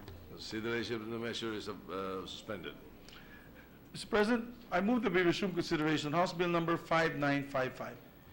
Any objection? There being none, motion is approved. May we recognize the sponsor, Senator Grace Poe, Mr. President. Senator Grace Poe for the period of interpolation. Thankfully, again, Mr. President, nobody has Therefore, Mr. signified President, interest to interpolate. we move to close the period of interpolation. Any objection? Chair hears none. Period of interpolation is closed. Mr. President, I move that we, there be no amendments as well, we move to close the period of amendment. Any objection? There being none, period of amendment is closed. Mr. President, we move to approve House Bill number 5955. I so move, Mr. President. Any objection? Chair hears none. House Bill 5955 is passed on second reading. Mr. President, I move to suspend consideration of the same. Consideration of the measure is suspended. Mr. President, I move that we resume consideration on House Bill number 5953. Any objection? There being none, consideration of 5953 is in order. Mr. President, I believe Senator Grace Poe, a sponsor, will say there's no member who wants to interpolate, therefore we move to close the period of interpolation. Any objection? Period of interpolation is closed. Mr. President, I move that we, there being no amendments, rather, I move that we close the period of amendments. Any objection? None. Period of amendment is closed. Page 6. Mr. President, I move to approve on second reading House Bill number 5953. I so move. Any objection? Page 6. Chair hears none. House Bill 5953 is passed on second reading. Mr. President, move to suspend consideration of the same. Consideration measure is suspended. And finally, Mr. President, I move that we resume consideration House Bill number 5568. Any objection? There being none, consideration is in order. 5568. Mr. President, Mr. President, Senator Dudon would like to be recognized. The minority leader is recognized. Again, this is a question of the majority leader, Mr. President. Yes, he wants to know from the sponsor, how many vehicles are there in Ticao Island in Masbate to see, so that there is a need for an LTO office?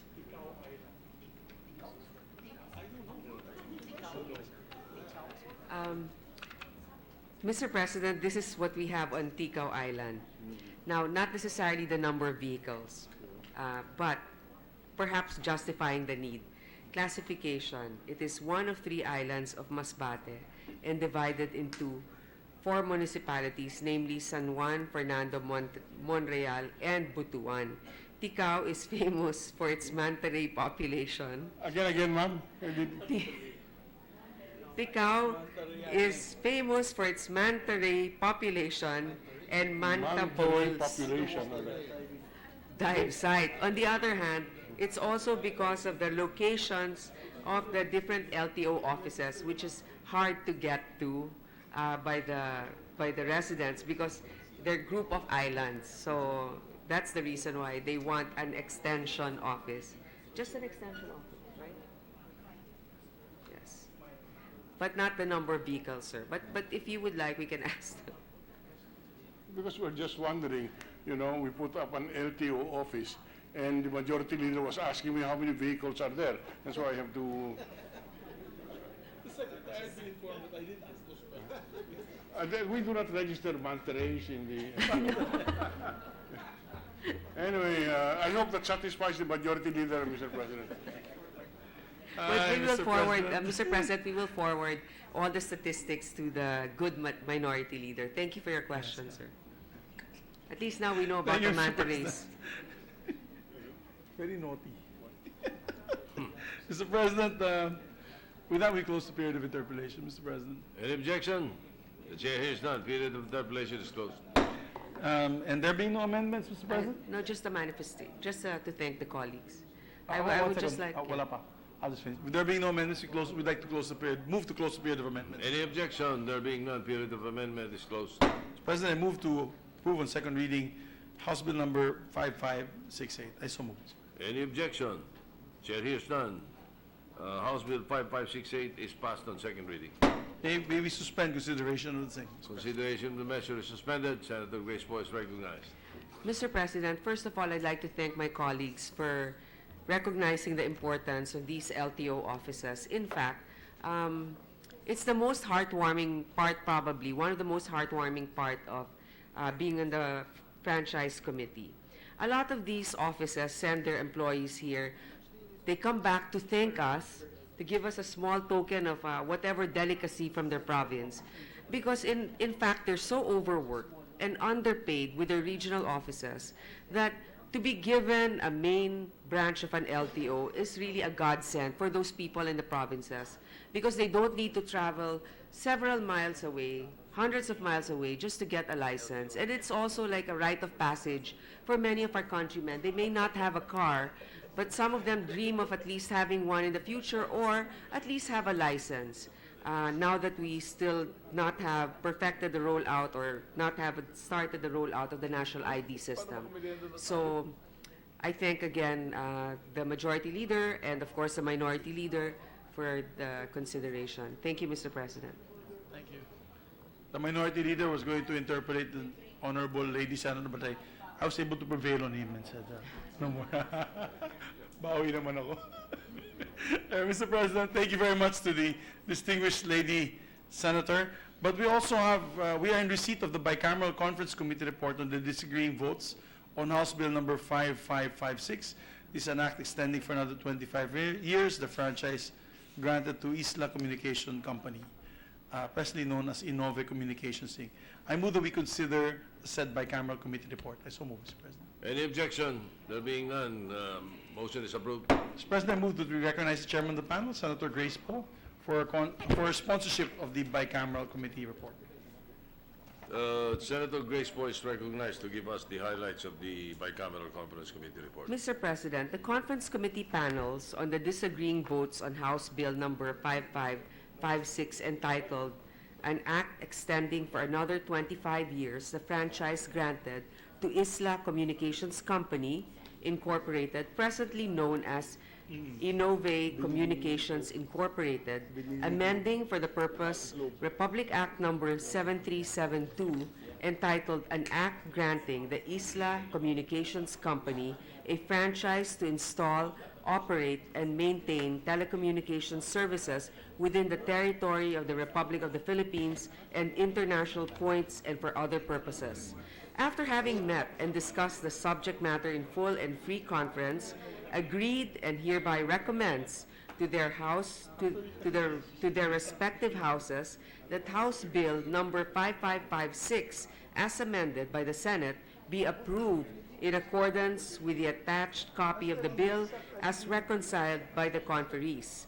Of most significant is the provision on generation of jobs and employment opportunities for people. Section 10 is adopted. Totoong trabaho ang malilikha para sa Pilipino. All others are to be integrated into the records. And that's all, Mr. President. Thank you. Thank you, Mr. President. With that, I move to adopt and ratify the bicameral conference committee report on the disagreeing votes on House Bill number 5556. I so move, Mr. President. Any objection? There being none, the bicameral conference committee report is hereby ratified. Mr. President, bit of housekeeping. Designation of the Senate panel to the bicameral conference committee. With the permission of the body, I move that we proceed with the Senate President's designation of the Senate conferees to the BICAM Committee on the disagreeing provisions on Senate Bill number 1636 and House Bill number 7652. This is an act requiring public telecommunications entities to provide nationwide mobile number portability to subscribers. Mr. President, I believe you will be designating them, Mr. President. Yes, as a matter of fact, I've had numerous requests on membership. Therefore, the following members are hereby designated as conferees. Senator Gatchalian as chairperson, and the members Pimentel, Poe, Binay, Lacson, Escudero, Ejercito, Subiri, and on the part of the minority, Aquino, Trillanes, Hontiveros. This is a lot. So designated. This actually has more members than the Bangsamoro law, sir. Must be a very interesting bill. Thank you, Mr. President. Mr. President, I'm just looking for the measure. I'm sorry.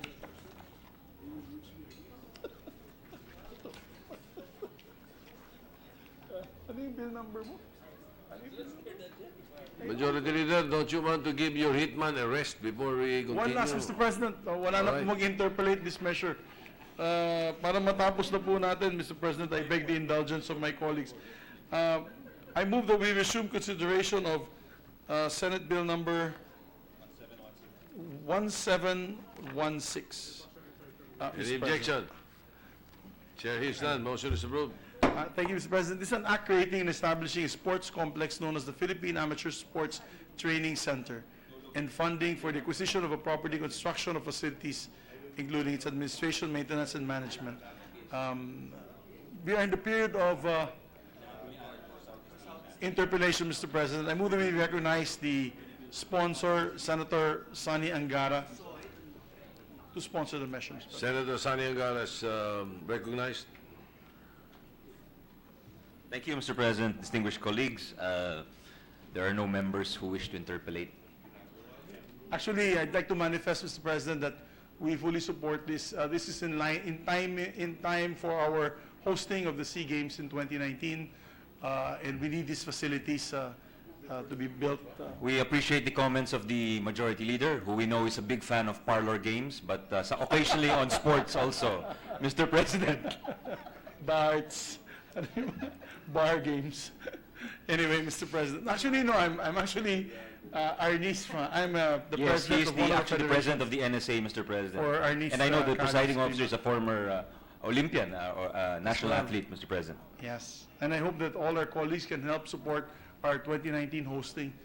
Sana each and every senator here could adopt an NSA That is support. the Southeast Asian Games. That is correct, sir. The SEA Games, Southeast We're Asian hosting Games. it. Yes. Yes, sir. I think it's end of Are we November. not allowed to introduce an event? We are. Under the rules of the Southeast Asian Games, we are given a number of games within our discretion. So what are we? Arnis po, Endorse Mr. it. President. Arnis. Arnis is going to be part of I the think your favorite hide and seek might be hide and under seek, consideration. Yes, hide and seek. Mr. President. But, We have very good coaches here. you see, the two are missing. Huh? They're already hiding. With that, Mr. President, no other members. Senator Duran would just like to be recognized. The minority leader is recognized. Establishing a sports complex. Mr. President, thank you, Mr. President. This manifestation is not in behalf of the Majority Leader. I had no time to ask him a question, Mr. President. Mr. President, it's just a manifestation. We note that the measure is basically an appropriation measure. We established this sports complex, and we are not objecting to it. There's an appropriation of is it 3 billion, Senator Anga? 3 billion? Yes, yes, Your Honor. 3 billion. We have no objection to that. What we just want to spread into the record is the difficulty of the Philippine Sports Commission to generate funds. Precisely, they have to resort to this measure, and Senator Angara has to take up the cudgels for them. On Monday, Mr. President, we will file a resolution expressing the sense of the Senate that the PAGCOR should comply with the law insofar as funding the PSC is concerned. During our interpretation yesterday on the Philippine Sports Commission Charter Amendment, we manifested that, there is an opinion that we rendered as Secretary of Justice, which interpreted the meaning of the 5% of PAGCOR funds income for purposes of funding the PSC. Unfortunately, this has never been followed by the PAGCOR, and therefore on Monday, as we said, we are going to file a resolution which we hope will have the support of the chamber, which will urge PAGCOR to comply with the law. That's a manifestation that we want to put on record. We will do that. We will have the resolution filed on Monday, Mr. President, or that the Office of the Executive Secretary and the Department of Justice should arbitrate on the dispute between PAGCOR and the PSC in order that we can resolve this issue of funding for the Philippine Sports Commission. Thank you, Mr. President. Thank you likewise.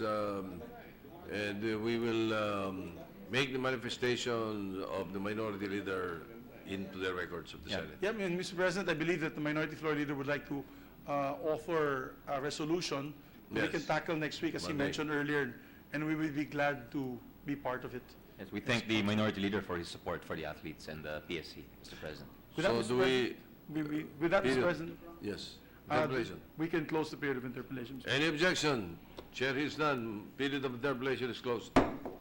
We open the period of amendments, Mr. President. I believe the sponsor has a few amendments. Senator Angara is recognized for the period. Thank you. of Thank you, amendments. Mr. President.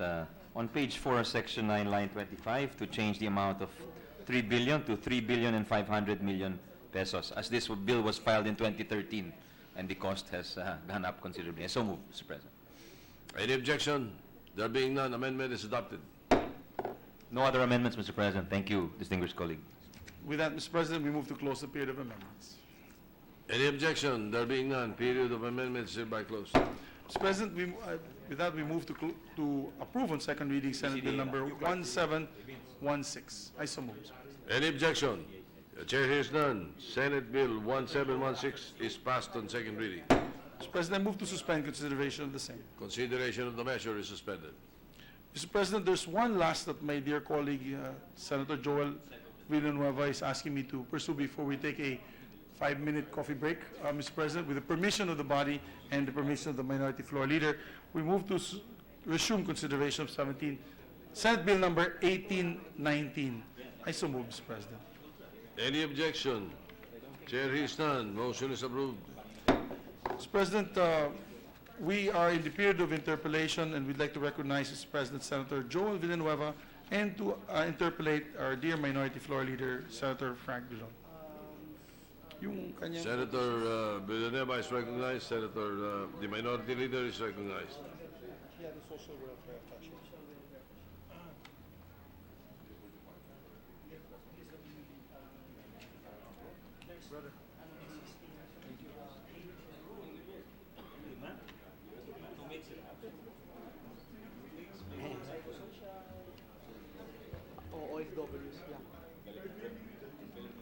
Thank you, Mr. President. Will the gentleman yield to a few questions?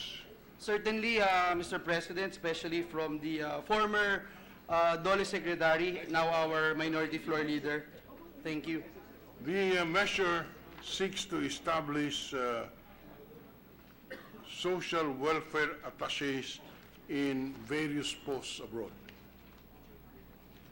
Is that correct, sir? Yes, Mr. President, distinguished colleague.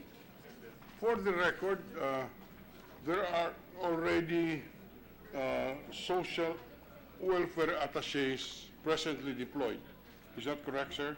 Yes, Your Honor, distinguished colleague. Right now, there are 8 existing posts for social welfare attaché, catering to all our OFWs around the world, Mr. President. And is it correct that these overseas social welfare attaches were established pursuant to Executive Order 287? Yes, Mr. President. Yes, Mr. President. Move to suspend, Mr. President. The session and debate is suspended. Mr. President, thank you. The social welfare attaches can be established by executive order. Yes, distinguished colleague. In fact, the Office of Social Welfare Attaché is already established under, as mentioned a while ago by the distinguished Minority Floor Leader, under the Executive Order 287, Series of 2003, entitled Directing the Deployment, Posting of Social Welfare Attachés in Selected Diplomatic Posts. Now, Mr. President, the proposed measure simply integrated in Republic Act number 8042 as amended the Office of Social Welfare Attachés, so that we'll be able to institutionalize it. Mr. President, the services of social welfare attaché will complete the comprehensive package of programs and services for our OFWs that include addressing psychosocial related migrant concerns. We believe, Mr. President, that institutionalizing the Office of Social Welfare Attaché through a law will ensure these services are available to our OFWs and part of the comprehensive package without being subjected, Mr. President, to changes in policy trust that comes with the change of administration. So how many social welfare attaches do we have today as established under Executive Order 287? Right now, Mr. President, as it evolves, currently we have 8 existing 8. posts. All right. And there is a request for 4 additional posts this coming year, 2019. In fact, in the 2019 budget, if you look at the NEP, the budget of 90 million is already in the NEP for 2019, Mr. President. So whether or not we pass this measure, 4 additional social welfare attaché offices will be established next year.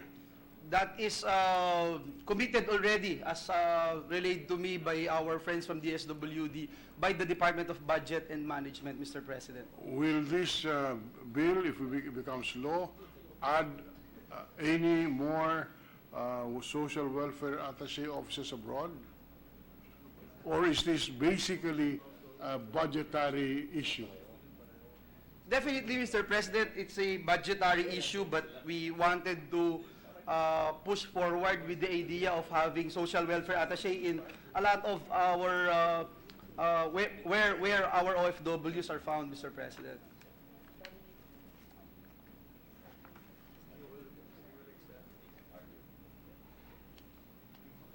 Suppose the budget department will not provide for any budget for these social welfare attachés. What happens to the law that we pass? Well, I'm It sure will become one of those unfunded mandates. Exactly. I'm sure the minority floor leader is very much aware of that.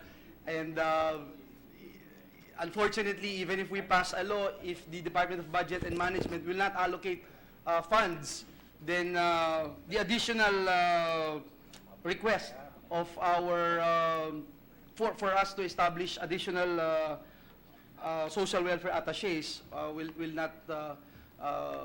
will not be followed, Mr. President. Thank you, Mr. President. The majority leader, I mean the minority leader, no longer has any question. Thank you. Thank you very much to our distinguished minority floor leader. I'm sure, being a former DOLE secretary, he very well know about the concerns and the importance of having social welfare attachés, especially posted in different parts of this world to cater to our new heroes, mga bagong bayani natin, ating mga OFWs, Mr. President. Okay. Thank you. Thank you, Mr. President. With that, no other member signified to interpolate the measure. We move to close the period of interpolation. Any objection? The chair hears none. Period of interpolation is closed. Mr. President, I move to open the period of amendments. Period of amendments open. Sponsor is recognized. Thank you, Mr. President. Since this is a substitute bill, we only have one individual amendment on this particular measure. On page 2, delete lines 1 to 7 and renumber the remaining sections accordingly. All amendments are, of course, subject to style, Mr. President. So move, Mr. President. Any objection?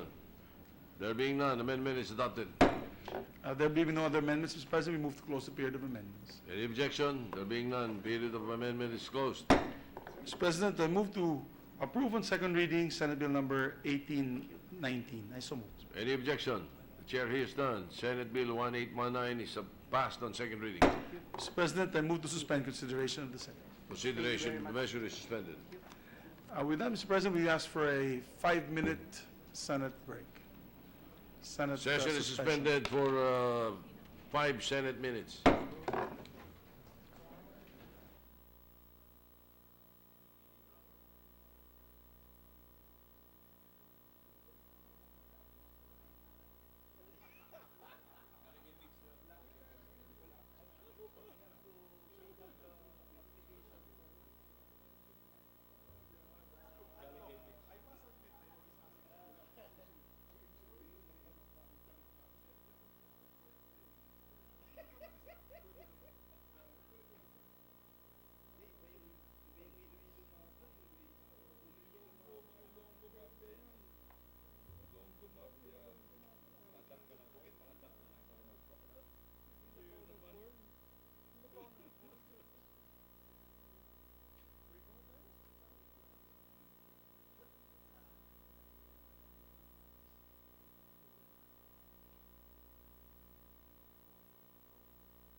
next week I'll pass the bill of Senator Sani, yung sa kanyang survivorship. And then there's two survivorship bills.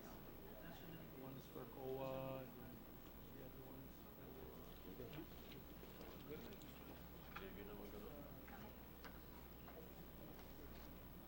He's going to sponsor next week the survivorship benefits of the Office of Solicitor General. In spite of the JB.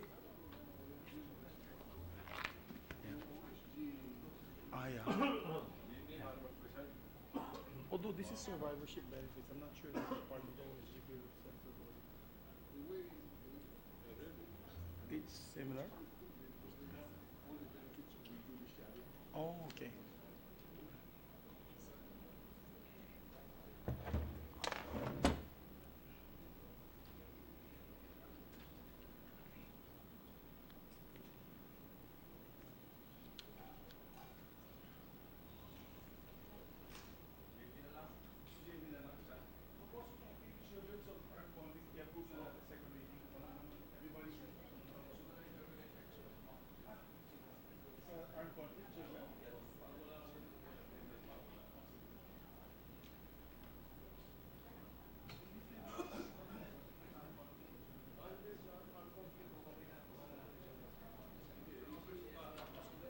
Pass na natin, sir, na ikaw yung presiding officer. Yun. Perfect.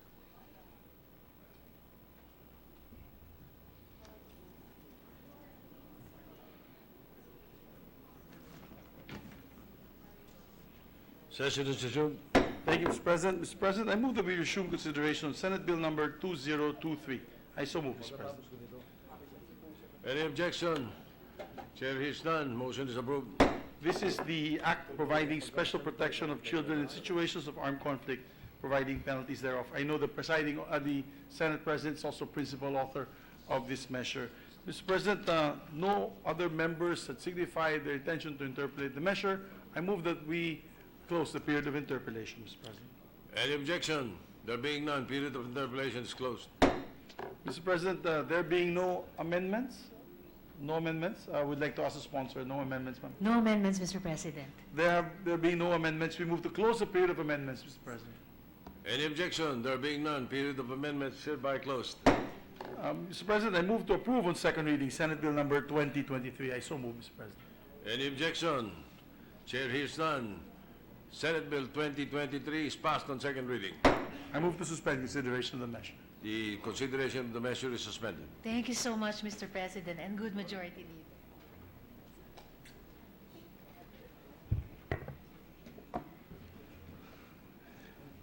Mr. President, I move that we resume consideration on Senate Bill number 1477. An objection? There being none, consideration of the said measure is in order. Mr. President, we are in the period of interpolation this is the bill on the positive and nonviolent discipline of children. We are in the period of interpolation. We'd like to recognize Senator Risa Ontiveros to sponsor the measure and to interpolate our distinguished Senate President Tito Soto.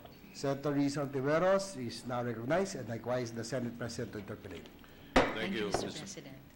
Thank you, Mr. President. Will the distinguished lady continue to answer some of my queries on the subject matter, Mr. President? Very gladly, Mr. President. Thank you, Mr. President. Again, I am quite supportive of the measure. I use the word quite because I was brought up in this type of discipline that we're trying to remove here. And parang matino naman akong lumaki, Mr. President. So I'm very cautious about what the implications of this bill would be. So just to be able to remove my confusion, allow me to wrap up by asking a few more questions. And let me start by quoting Section 6 of the proposed measure. To wit, the penalties under existing penal laws shall be imposed in the maximum period, except where a higher penalty is provided for under Act number 3815 as amended, otherwise known as the Revised Penal Code, under Republic Act 7610, otherwise known as the Special Protection of Children Against Abuse, Exploitation, and Discrimination Act or under Republic Act 9262, otherwise known as the Anti-Violence Against Women and Children Act. Now, if the act is not penalized under the above-mentioned laws, the penalty shall be arresto mayor in its maximum period. Question, does it mean that if the act or acts committed by the offender is not punishable by the revised penal code, child abuse law, and the Anti-Violence Against Women and Their Children Act, the penalty imposable is arresto mayor in its maximum period? In fact, Mr. President, I'm very glad to update the good Senate President that we have deleted the,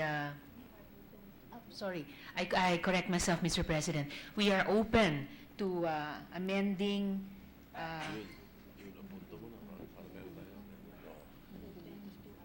we are open to amending by deleting the penal provisions of this bill in order to further establish the non-prosecutorial character of the bill and to uphold the introduction rather of a citation system for offenders, Mr. President. So at the proper time, I will positively consider proposed amendments. Thank you for that. We thank the distinguished lady for that. Now, but still on penalties, no, just to be sure. Yes, Mr. When President. does the citation system apply? Yes, Mr. Sorry. Does it apply when the Offenders Act is punishable by the revised penal code or the child abuse law or the Anti-Violence Against Women?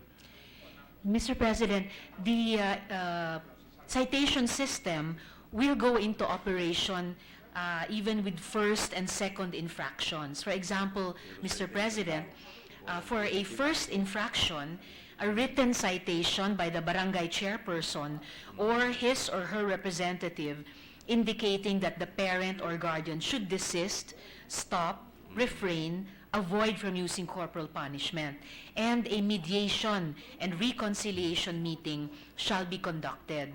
On a second infraction, Mr. President, a written citation referencing the first citation with mandatory counseling and positive discipline seminar shall then ensue.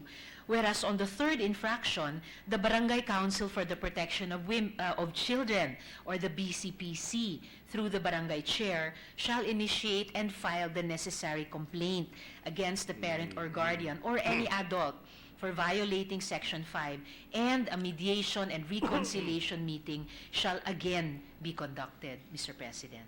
So bottom line, the citation system is not punitive. That is correct, Mr. President. The citation system is not punitive. It establishes the non-prosecutorial character of the bill, Mr. President. Okay. Just, well, let me move on to the second paragraph, Section 7. Yes, Mr. On President. interventions. You state, the bill states, if the penalty imposable for the act is only arresto menor or arresto mayor, the prosecutor may, instead of filing the case, refer the accused to the local social welfare and development office for assessment and intervention such as seminars, etc., provided that the offender has not been previously charged under this act. Question, this provision is permissive by using the word may. So what would be the parameters available for the prosecutor to determine if she or he will refer the offender to the social welfare? The clearer and stricter parameters, Mr. President, may be laid out in the implementing rules and regulations, Mr. President.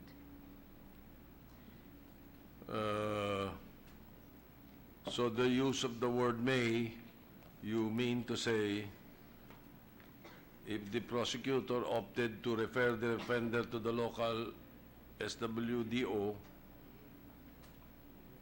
does it make it parang a special exempting circumstance, ganon? Pwede siyang That would also be spelled out in the IRRs, Mr. President, but what is clear so far in the bill is that the referral of the accused to the local SWDO for assessment and intervention, such as seminars and counseling, would be in lieu of filing a case, Mr. So President. parang the offender will not really have any criminal liability at all, parang ganon? That is correct, Mr. President. Okay. No criminal liability given the non-prosecutorial character of the bill, Mr. President. Okay. Does it also apply to all the cases punishable under the revised penal code or the child abuse law or the anti-violence against women and children?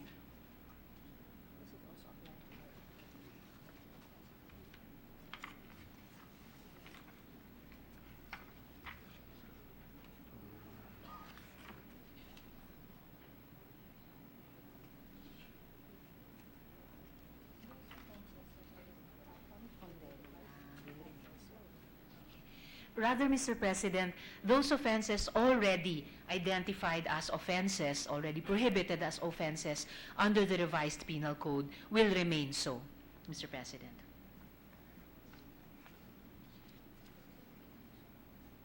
All right.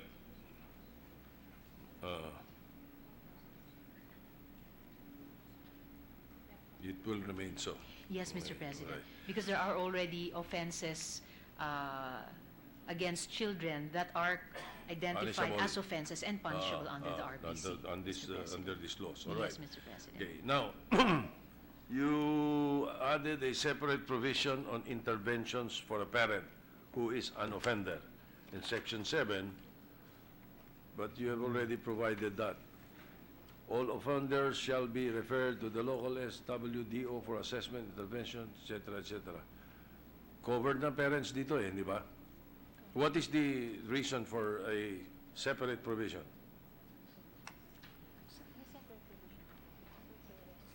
O, pwede nyo alisin. Kung sa poll lang. If it's covered already, would you mind if you will remove this already and the period of amendment? The intention of Section 9 originally, Mr. President, was simply to highlight the importance, really, of the parents and guardians in fulfilling the objectives of the Positive Discipline Act. But since, as the good Senate President has correctly pointed out, the substance of Section 9 is already covered by the earlier Section 7 on interventions, then yes, at the proper time, I would accept an amendment to delete Thank you Section for 9, that. Mr. President. Thank you, Mr. President.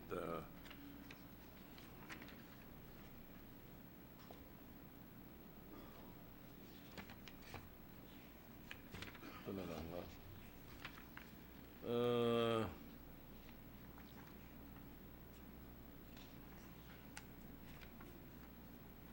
Under Section 12, you provided for an exemption from criminal liability to a person responding to a child victim.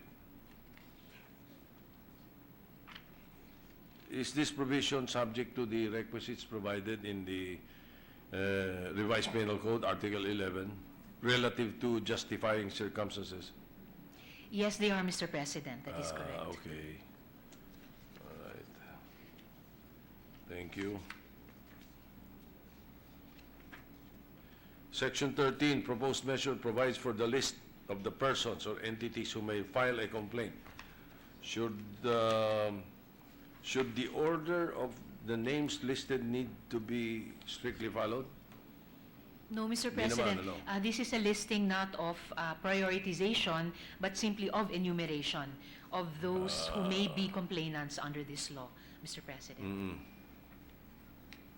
So if the offended party will not file the case, it should be the parent or guardian who shall file the complaint. It may be, Mr. President, in the best interest of the child. Okay. Let me just finally ask for your comment. One final issue, and this brings me back to when I was in elementary and all the way to high school.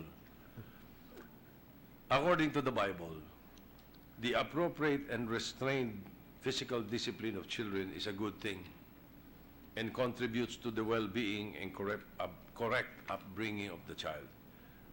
Many scriptures do in fact promote physical discipline. To wit, Proverbs 23, verse 13 to 14. Do not withhold discipline from a child. If you punish them with the rod, they will not die. Punish them with the rod and save them from death. And Proverbs 22, verse 15. Folly is bound up in the heart of a child, but the rod of discipline drives it far from him. May we get your comment on this? Yes, Mr. President. Distinguished sponsor. Yes, thank you, Mr. President. As a parent of faith myself, or as a parent who is also a person of faith, this is a very important question for me. Mr. President, although the religious community has not yet unified in their support to end all corporal punishment of children, there is a growing number of religious communities that are supportive. In 2006, representatives from different religious communities gathered at the Religions for World Peace Assembly in Kyoto, Japan, to declare their support to end all forms of violence against children, including corporal punishment. These religious groups believe that hitting children contradicts the teachings of major world religions about compassion, equality, justice, and nonviolence. Scholars and theologians in Christianity and Islam emphasize that there is no evidence in the Bible or the Quran of Jesus or Muhammad hitting a child. Additionally, Mr. President, Christian members of the Global Churches Network for Nonviolence believe that physical punishment, like spanking as a form of discipline, is incompatible, actually, with the core religious values of respect for human dignity, justice, and nonviolence, and evidence of the harm it causes is well documented in research. There are also biblical scholars who say that the proverb, spare the rod, spoil the child, should not be taken to mean that the Bible prescribes spanking to discipline children. The rod in this proverb should be considered as a metaphor for gentle guidance and love, rather than the literal stick for striking. There is also no evidence in the Bible that shows that Jesus approves of spanking or that he has told parents to do this to our children. All of Jesus' encounters with children in the Bible were respectful, kind, and gentle, which exemplify Christ's teachings about love, forgiveness, and nonviolence. The rod and the staff are for putting strength in. That is the literal meaning of the word comfort. The rod and the staff are for guidance, for correction, and to move a lamb or sheep in the paths they should go, rather than to deliver physical pain as a punishment. A Hebrew shepherd's crook is not for striking, it is for strong guidance. With wisdom from the book of Proverbs, the Psalms, and the Gospels, it can be argued that both testaments of the Bible are needed to approach the discipline of children, and both have something crucial to say to this sacred vocation of parenting, Mr. President. Thank you. Thank you for that, Mr. President. For one thing, I think the saving grace of the answers that I got and the way I read the bill now, the citation system is the saving grace. Thank you, Mr. Because it is not exactly punitive.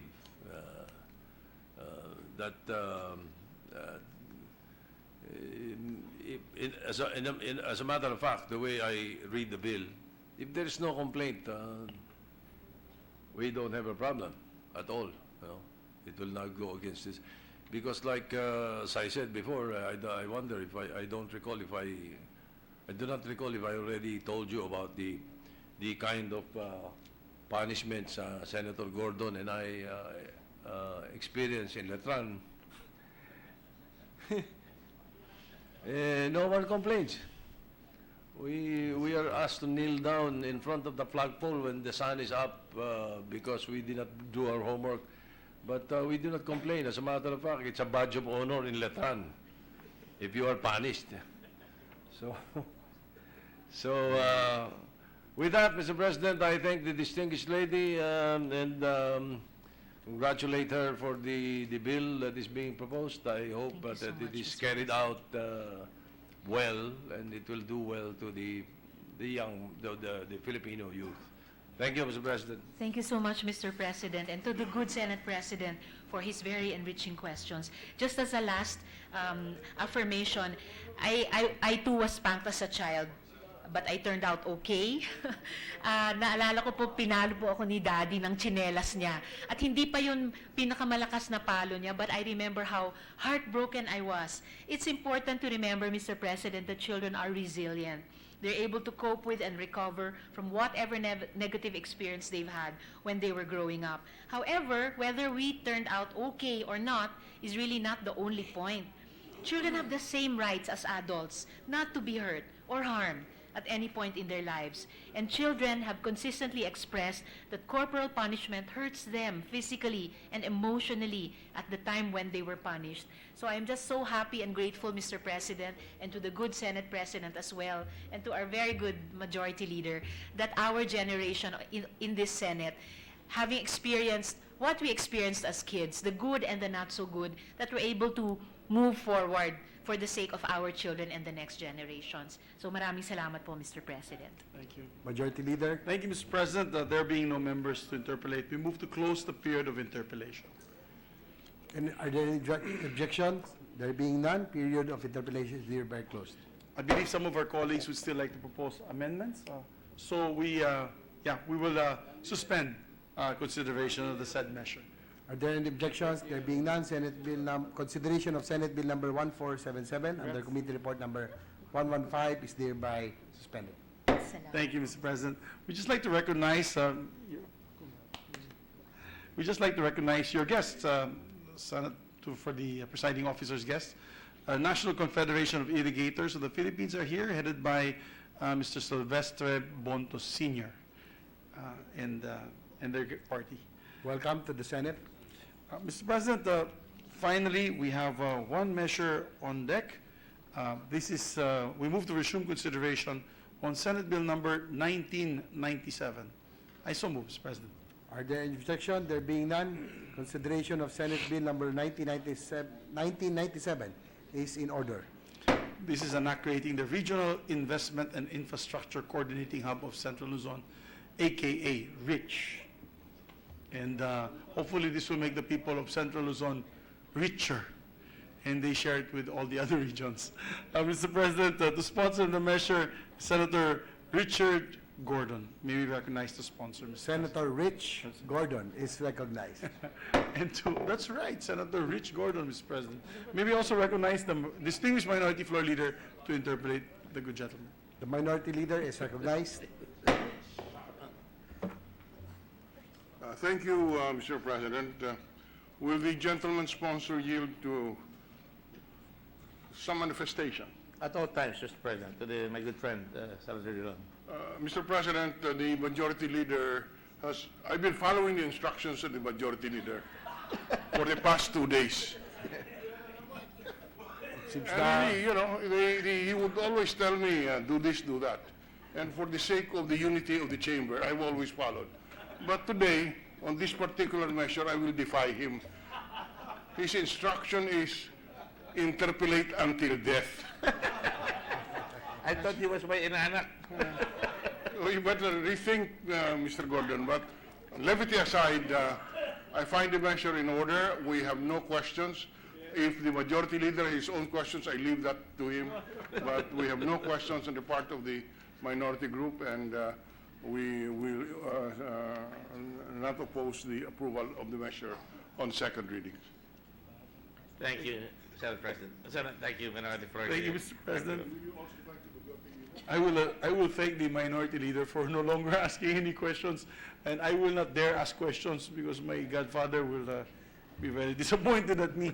But with that, Mr. President, there are no other members who wish to interpolate. We move to close the period of interpolation. Are there any objections? There being none, period of interpolation of the said measure is hereby terminated. And, Mr. President, we'd like to open the period of amendments. Are there any objection? Period of amendments is hereby open. No one wishes to interpolate, Mr. President. Amendment. Amendment, I'm sorry, amendment? No amendment. No amendment, Mr. President. There being no amendments, we move to close the period of amendments, Mr. President. Is there any objection? There being none, period of amendments hereby closed. Mr. President, I move to approve on second reading, Senate Bill number 1997. I so move, Mr. President. Is there any objection? There being none, Senate Bill number 1997 is hereby approved on second reading. Before we suspend, we'd like to congratulate the sponsor, the Central Luzon champion, no other than Rich Chard, Dick Gordon, for championing the cause of Central Luzon, together with our colleagues, Senator Joel Villanueva and Senator Sani Angara. They fully support this Senator measure. Aquino, Senator Bamakino, of course. and Senator Makininan, And Senator Pangilinan. and That's Senator Binay as well. That's right, Mr. President. So with that, we suspend consideration of the measure, Mr. President. Is there any objection? There being none, Senate Bill number the consideration of Senate Bill number 1997 is hereby suspended. And Mr. President, may I also ask the distinguished sponsors that if I be made co-sponsor of Senate Bill number 1997, that's the one that we just approved today, as well as with the permission of Senator Risa, Senate Bill number 2023, that is the act providing special protection for children in conflict. If I can also be made co-sponsor and co-author. Is there any objection? There being none, the majority leader is... And the minority leader also The would like majority to... and minority leader are hereby made co-authors of the said measures. Thank you very much, Mr. President.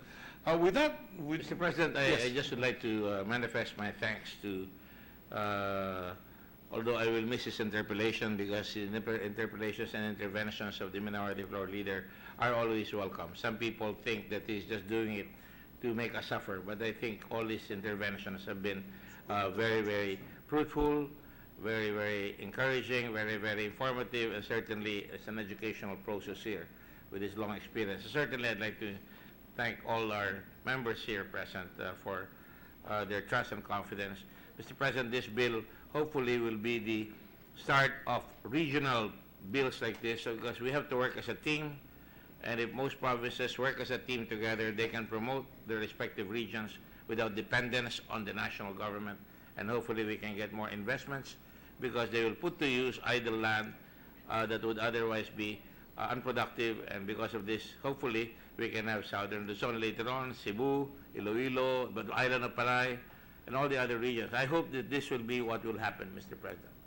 I just thank everybody. And may I also request that I be named co-sponsor in the bills of Senator Risa Tiberos on, and including the fact that I would like to sponsor also the bill on child protection during war, Mr. President. Because that is something that I'm sure Mixubiri, Cynthia Villar, and also Sherwin Gatchalian, all of us being in the Red Cross, this is part of our advocacy.